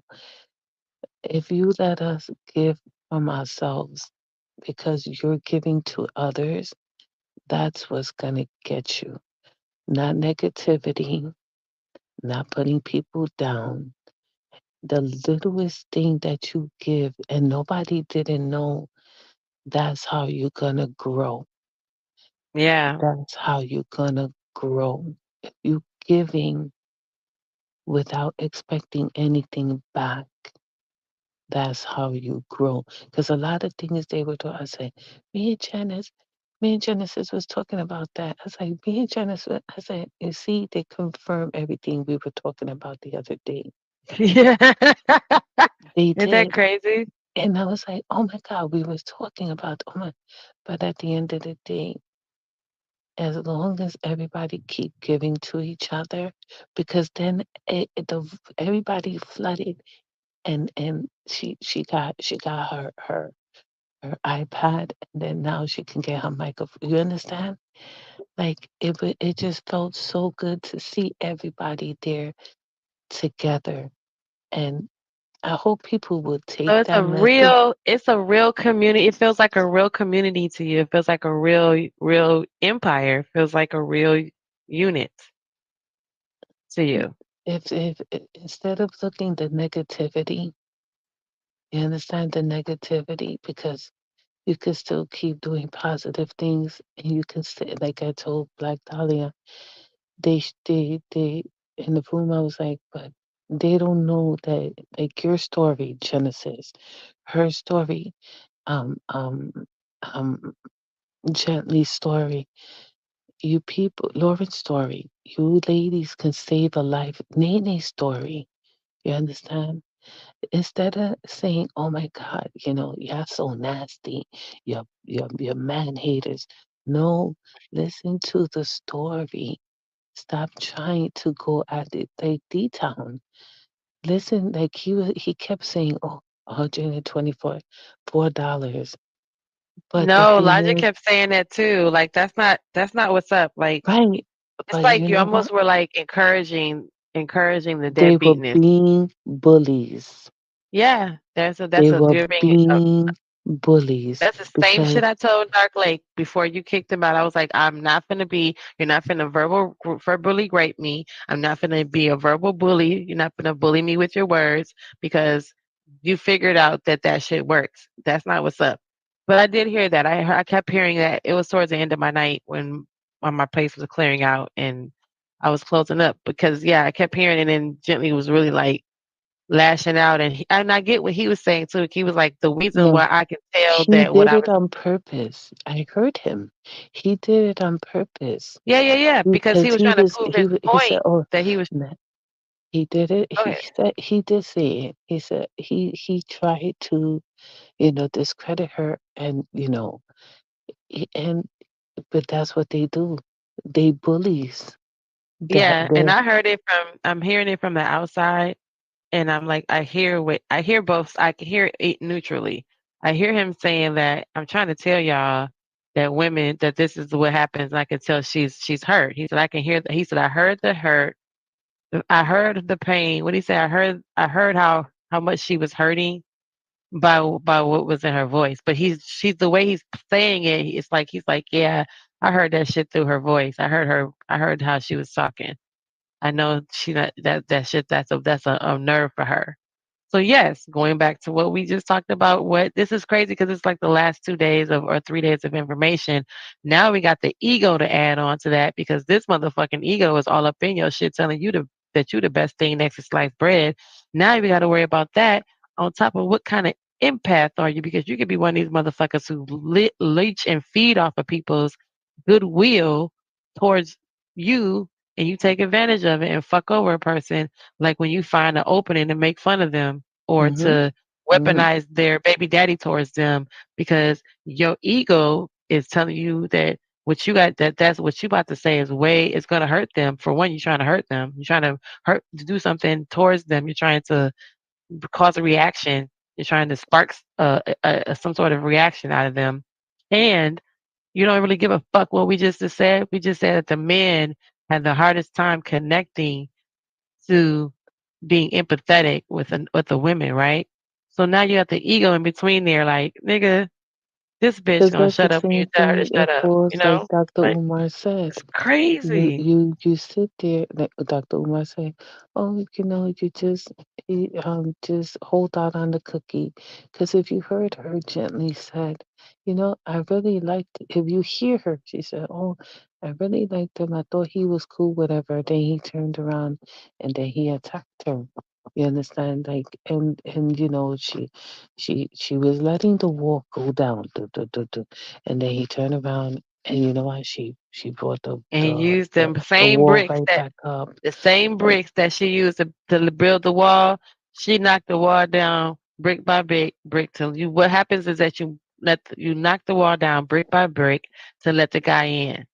And what he ends up doing is picking up a brick and throwing it up against your head, so to speak, metaphorically. Like he just changes and the shit just is not what he wanted because that's not what he wanted anyway. It's just kind of it's counterproductive because it's always this male female conversation, and it's counterproductive if they're really not listening, and we women end up going resorting to our own devices anyway. It's counterproductive. Is why the fuck am I telling you how to care about me if you ultimately aren't going to end up doing it? And we've already established that you have a disconnect to empathy, so that you never are going to put yourself in my shoes because you can't. So now what are we gonna do? Where can we go from here? It's crazy because that's just crazy to me. Like the empath thing was way crazy when because that Davi shit showed described me my how fucking ex boyfriend. when Davi showed me how old those videos are, and you Yeah, the Anton shit is like 10 years. no, that's what I'm saying. Yeah. Hold on a second. But then, like it showed, like I said earlier, like I told y'all yesterday, he didn't start off like that. So, like I said, I remember hearing about a guy, people climbing around the monuments of when as they were getting ready to be torn down. The Chrysler Building. I remember hearing people going down to Tiger Stadium and collecting a brick because that was, that's a monumental baseball field that if you're in the world of baseball. So when stuff like that happens here, I remember people being a part of that, like literally being a part of every single nook and cranny of it, including climbing into the building, going taking pictures on the last diamond, the last time you're ever going to get that diamond, or the last when they tore the football field down or made a football field here. People wanted to be a part of every single inch of it. People were breaking into the damn place before it even opened up. So I heard about that, but I never even knew it was an Anton Daniels person that existed. That was irrelevant to me. I just knew that it was crazy folks running around the city of Detroit, climbing in and out of shit. And then of course you run across stuff on YouTube and you're like, I don't know that that's him. Until now I realized that's the guy that was climbing in and out of shit through Detroit that I heard about. People doing that here. But girl, this shit is super, super crazy. Yeah, but It the is thing is, dramatic. that's why I was saying that if you paid attention to their behaviors, Puppy. it's going on so long, and what worked for them, they still gonna continue. They're not gonna change. They bullies. That's what Well, they are. They bullies. They've been we doing don't it like for no so bullies long. over here. They've been doing it for so long, and like he said, this is a business. They don't And if give a shit. that's the case, then guess what women are good for? Women are good for keeping the business. And that's if that's the case, then we got this. We got it on for real because I don't like that shit. Don't waver back and forth. Don't vacillate between business and non business and business and pleasure and business and personal. That's not cool at all either. Don't do that because you're the one blurring the line. I'm keeping it business. So if it's business, then let's make it business. Let's follow the guidelines. And the best businesses have a SOP, right? The best businesses that are successful have a standard operating procedure. They have a way things go. The reason why you have a job is because the people that created the job before you, that created the situation, gave created the standard operating procedure. And when you do that in real life, you actually break down the roles that it takes to run the whole thing, which means you can't be in every position at once. You got to put people in those positions. So if you follow the standard operating procedure and you put the right people in the right positions, what we call aces in the places, put all your aces in the places, right? And when you're at work, you put all your fires, top sellers, top movers, top shakers, best workers, best producers in the right places at the right time. And no matter what, it's going to be a foolproof success. Every time you put the weakest link in the hottest spot, it's always going to be failure. Why? And I always rather play with a star winning 5 than a weak ass 10 every day. Mhm. I tell my job that, and I was sending your ass home. I hope you don't need no money because you're not Mm. getting it from me today. I'd rather win. I'd rather win anytime with 5 people strong. Like he said, if he gets 4 or 5 channels popping off from his Mhm. thing, Mhm. and Mhm. everyone has their own stream or their own direction, but everyone has hundreds of subscribers and hundreds of Mhm. viewers, all Mhm. on their own. I mean, that's a real true empire. And you know what? Next time you hit the panel, talk to Daryl. I asked him. I don't know if I don't know if he gave me the Stevie Wonder answer, but you know how he was like, but if I don't remember what he said when I asked him because Princella was going down that list of the Napoleon Hill's 10 characteristics of a successful leader, Mhm. and he was hitting them, and she was like, and that's Daryl, and oh look at this, he's a true leader. Like she said that, so that's powerful because look at who she is and where she is right now, and she lives by this shit that she reads in this science and these scholars and these peer review, reports. She's this is her whole thing is built on this. So I just wanted to know how he felt because that was kind of like that was a like good notch for me because then when she described all the 10 characteristics of a failed leader, it was every other nigga I knew. It was like all of them. When she did read the characteristics on and well, if you see my email, I'll probably put it on my YouTube page because I don't care about You people know what? emailing You me. could put it. You know what? Put it in. Let me see if. I can put it in the back chat for you. Yeah, put it Yeah, there, and then what I'll do is but I want to have an email that people can contact me through. So I guess I got to make another one. But I can put it in the back chat. So yeah, if you email, Well, you could you can always email still me. do the Genesis After Dark. I know, but I have to make another email. I already have an email that's already. I think it's already attached to Cause you know what? this YouTube page. I'm trying to remember I'm But never. yeah, I'm you not. can email me and send me stuff, and I will send you I'll stuff. send you cause the IG. The only reason why I go there cause I use the instant messenger in there. I really don't post in there.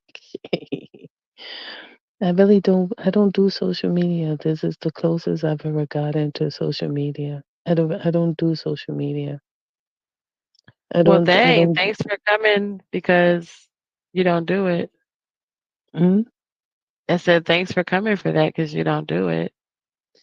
Yeah, no, because you know what it is. We had a conversation with TWI Terrence one Oh time.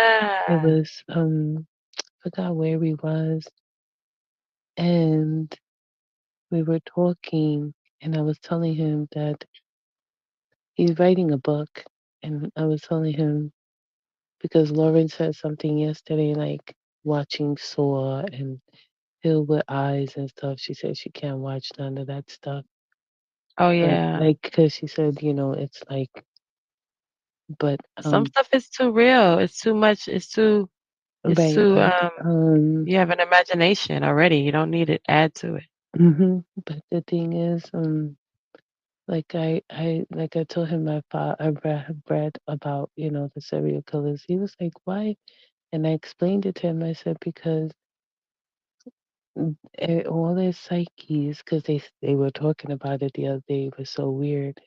Like, um, you know, people are born, but then they fall off and they follow a path. And it's the same thing. And compare it to here, the behavior. You still have to take accountability for your behaviors. You can't say, Mhm. oh, um, Jalen, don't have children, so she can't voice her opinion. And then I come out here and dog all the women that have children. Do you understand? Somebody told you that? No, I'm saying, Oh, okay. like the married men out here, like the behavior yesterday. The married, like, I feel like Logic is just so bitter versus the D-Town, the cheerleader, he eggs him on. And they That's the balance each cheerleader. other because one used to be married, but he's a bitter old man. Then you're trying to groom the cheerleader. The cheerleader is, yeah, both find a balance because once upon a time one was married. But you know what? The cheerleader doesn't understand that, you know what? You can rise, but you can also fall. Mm. You don't, I don't wish bad upon nobody, but your attitudes, you're going to end up a bitter old man like Logic. And then you're going to be 10 years later on the internet, what? Oh, this is a business. No, take out the smoke screen. You know what I mean? Take out the smoke screen. And That's what I'm saying. like, Turn off the light. take out all the fluff, his condescending attitude. The man has been out here so long and everything is business, business. But at the end of the day, what have you accomplished? Nothing. What have you done? No, I no, have no, no. 5 No, people that's watching. not true. No, no, no. That's not true. We don't know. We do not know because that man could be sitting in a house still with his wife and children and grandchildren. He's giving you what you want to see. Jalen, did you like my page when you came in? Sorry, I'm not trying to be, but I Oh, just what do want you to know. mean? I didn't. I forgot to say that when everybody came over, when the 4 people that come over, please comment, and subscribe. And so you get the little notifications because I don't go on a regular schedule. Okay, that was just my little side note. I'm getting ready to get off this, but listen, Yeah. that song. Okay, so you ever notice? Okay, I'm about to get off because it says it is 3:20. Okay, so I'm gonna give myself a few more seconds because I'm just gonna go to work. But I'm gonna be back tomorrow. Like I said, I'm gonna probably come on about 9. I'm gonna go grab me some wine. I get off of work early. I'm gonna come over here and chill, and I'm gonna go dissect this ego video again because that's my friend in the video, but he goes live every night. So, but you remember the money song that Daryl plays when he's dancing? Yes. I think this is it. Hold on. Feel like 550 on the 5 sticky, come get high with me, that's a deal, right? Ride with me if you ride with me, you can slide with me if you feel like they're gonna be like, you can't play this song. with me, that's a deal, right? That's a deal, right? That's a bet, right? That's a deal, right? That's a deal, right? There's a percolator. That's a bet, right? That's a deal, right? That's a deal, right? There's the percolator. Right? That's a deal, right? That's a deal, right? There's the percolator. That's it. Yeah. I ain't never met a limitation. But that's so funny because I was like, I so had to find it. It was driving me crazy, and I was like, I know the song, but it's actually you need to try Stella Rose Black. What's Stella Rose Black? Just look for the bottle. If you go to the liquor store, tell them you want Stella Rose Black. You will never forget me. Ride with me, you can slide with me if you feel like. Hold on, one of these is too loud. Okay, there you go. With me, that's a deal, right? Hey, hold on. Oh, it's 2 of them playing. Slide with me if you feel like 550 on the 5 sticky, come get high with me, that's a deal, right? That's a deal, right? That's a bet, right? That's the shit. Okay, I'm sorry, I had to do it one more time. Oh, you play my song.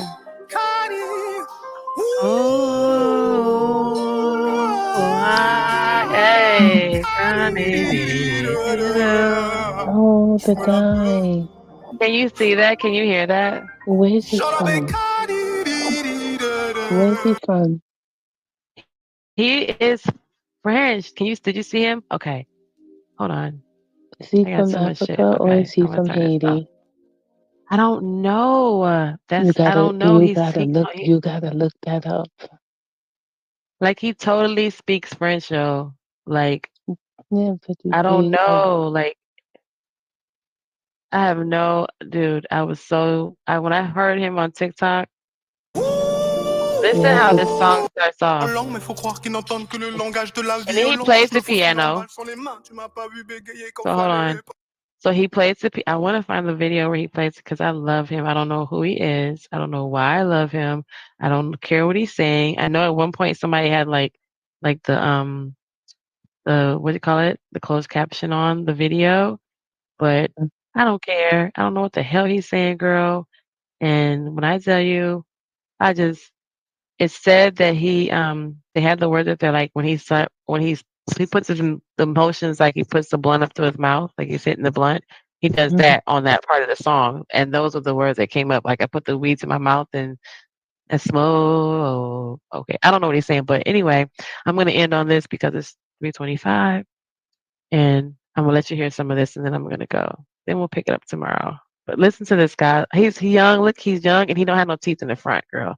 And he's not bad looking when when you look at him straight on. Anyway, go ahead. Here he you go. has no teeth. Watch this. Watch.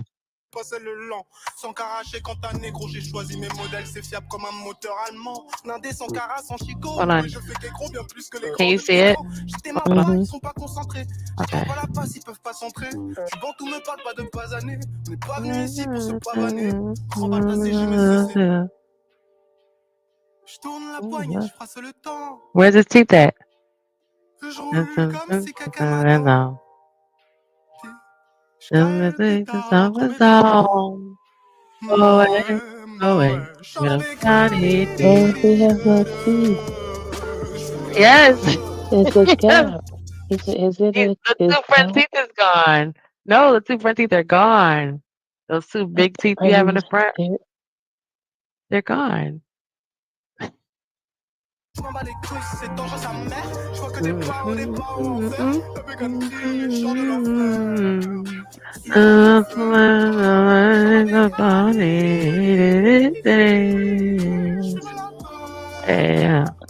A lot of times when they lose their teeth like that, it's either sometimes it's drugs or they drink too much. Oh, yeah, I don't know. He's young. Sometimes they lose their teeth because they have a deficiency. You could have straight had him knocked out for all we know, girl. Yeah, you know what? Because he's young. If you look at him, I saw an interview with him. He's very well. I mean, I don't know how young people think I look, but maybe he's not young, but he is young. He looks very young. You're welcome, Killer Swag. I'll see you tomorrow if Good you're gonna night, come Killer. tomorrow. But it's 3:27, and I want to get into bed by 3:30. Night. And I will be back tomorrow. Same bat channel, same bat time. Let me get this out the way. And you guys all come back and we'll be here tomorrow. We'll spark up, give me something to drink, and we'll chill and we'll talk some more about this ego thing. Because, girl, between that and these damn, I don't know who people are anymore. But Killer Swag, we'll see you tomorrow. Jalen, I'll see you tomorrow. And Good night. Bye. Good night, y'all. Night. Night night. We're gonna go out. I'm gonna play this on the way out. How about some more? Sa mère, je vois que des paroles et pas en faire. La bécane crie et chante dans l'enfer. Sur un gros fer, bah ouais. La cra aide à focaliser la haine que je ressens dans mes pensées. Dans ce business balisé. Ouais. Chant la bécane, cani. Chant la bécane, cani.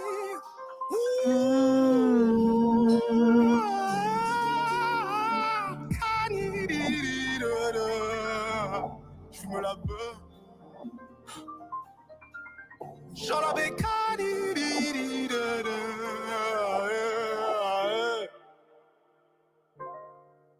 genre la bécane, je me la beuh.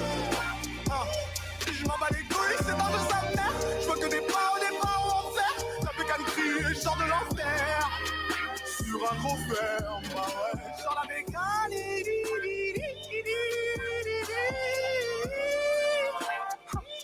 je m'en bats les couilles, c'est dans de sa mère. Je vois que des pas en enfer. La bécane crie, je sors de l'enfer. Sur un gros fer, bah ouais, bah ouais.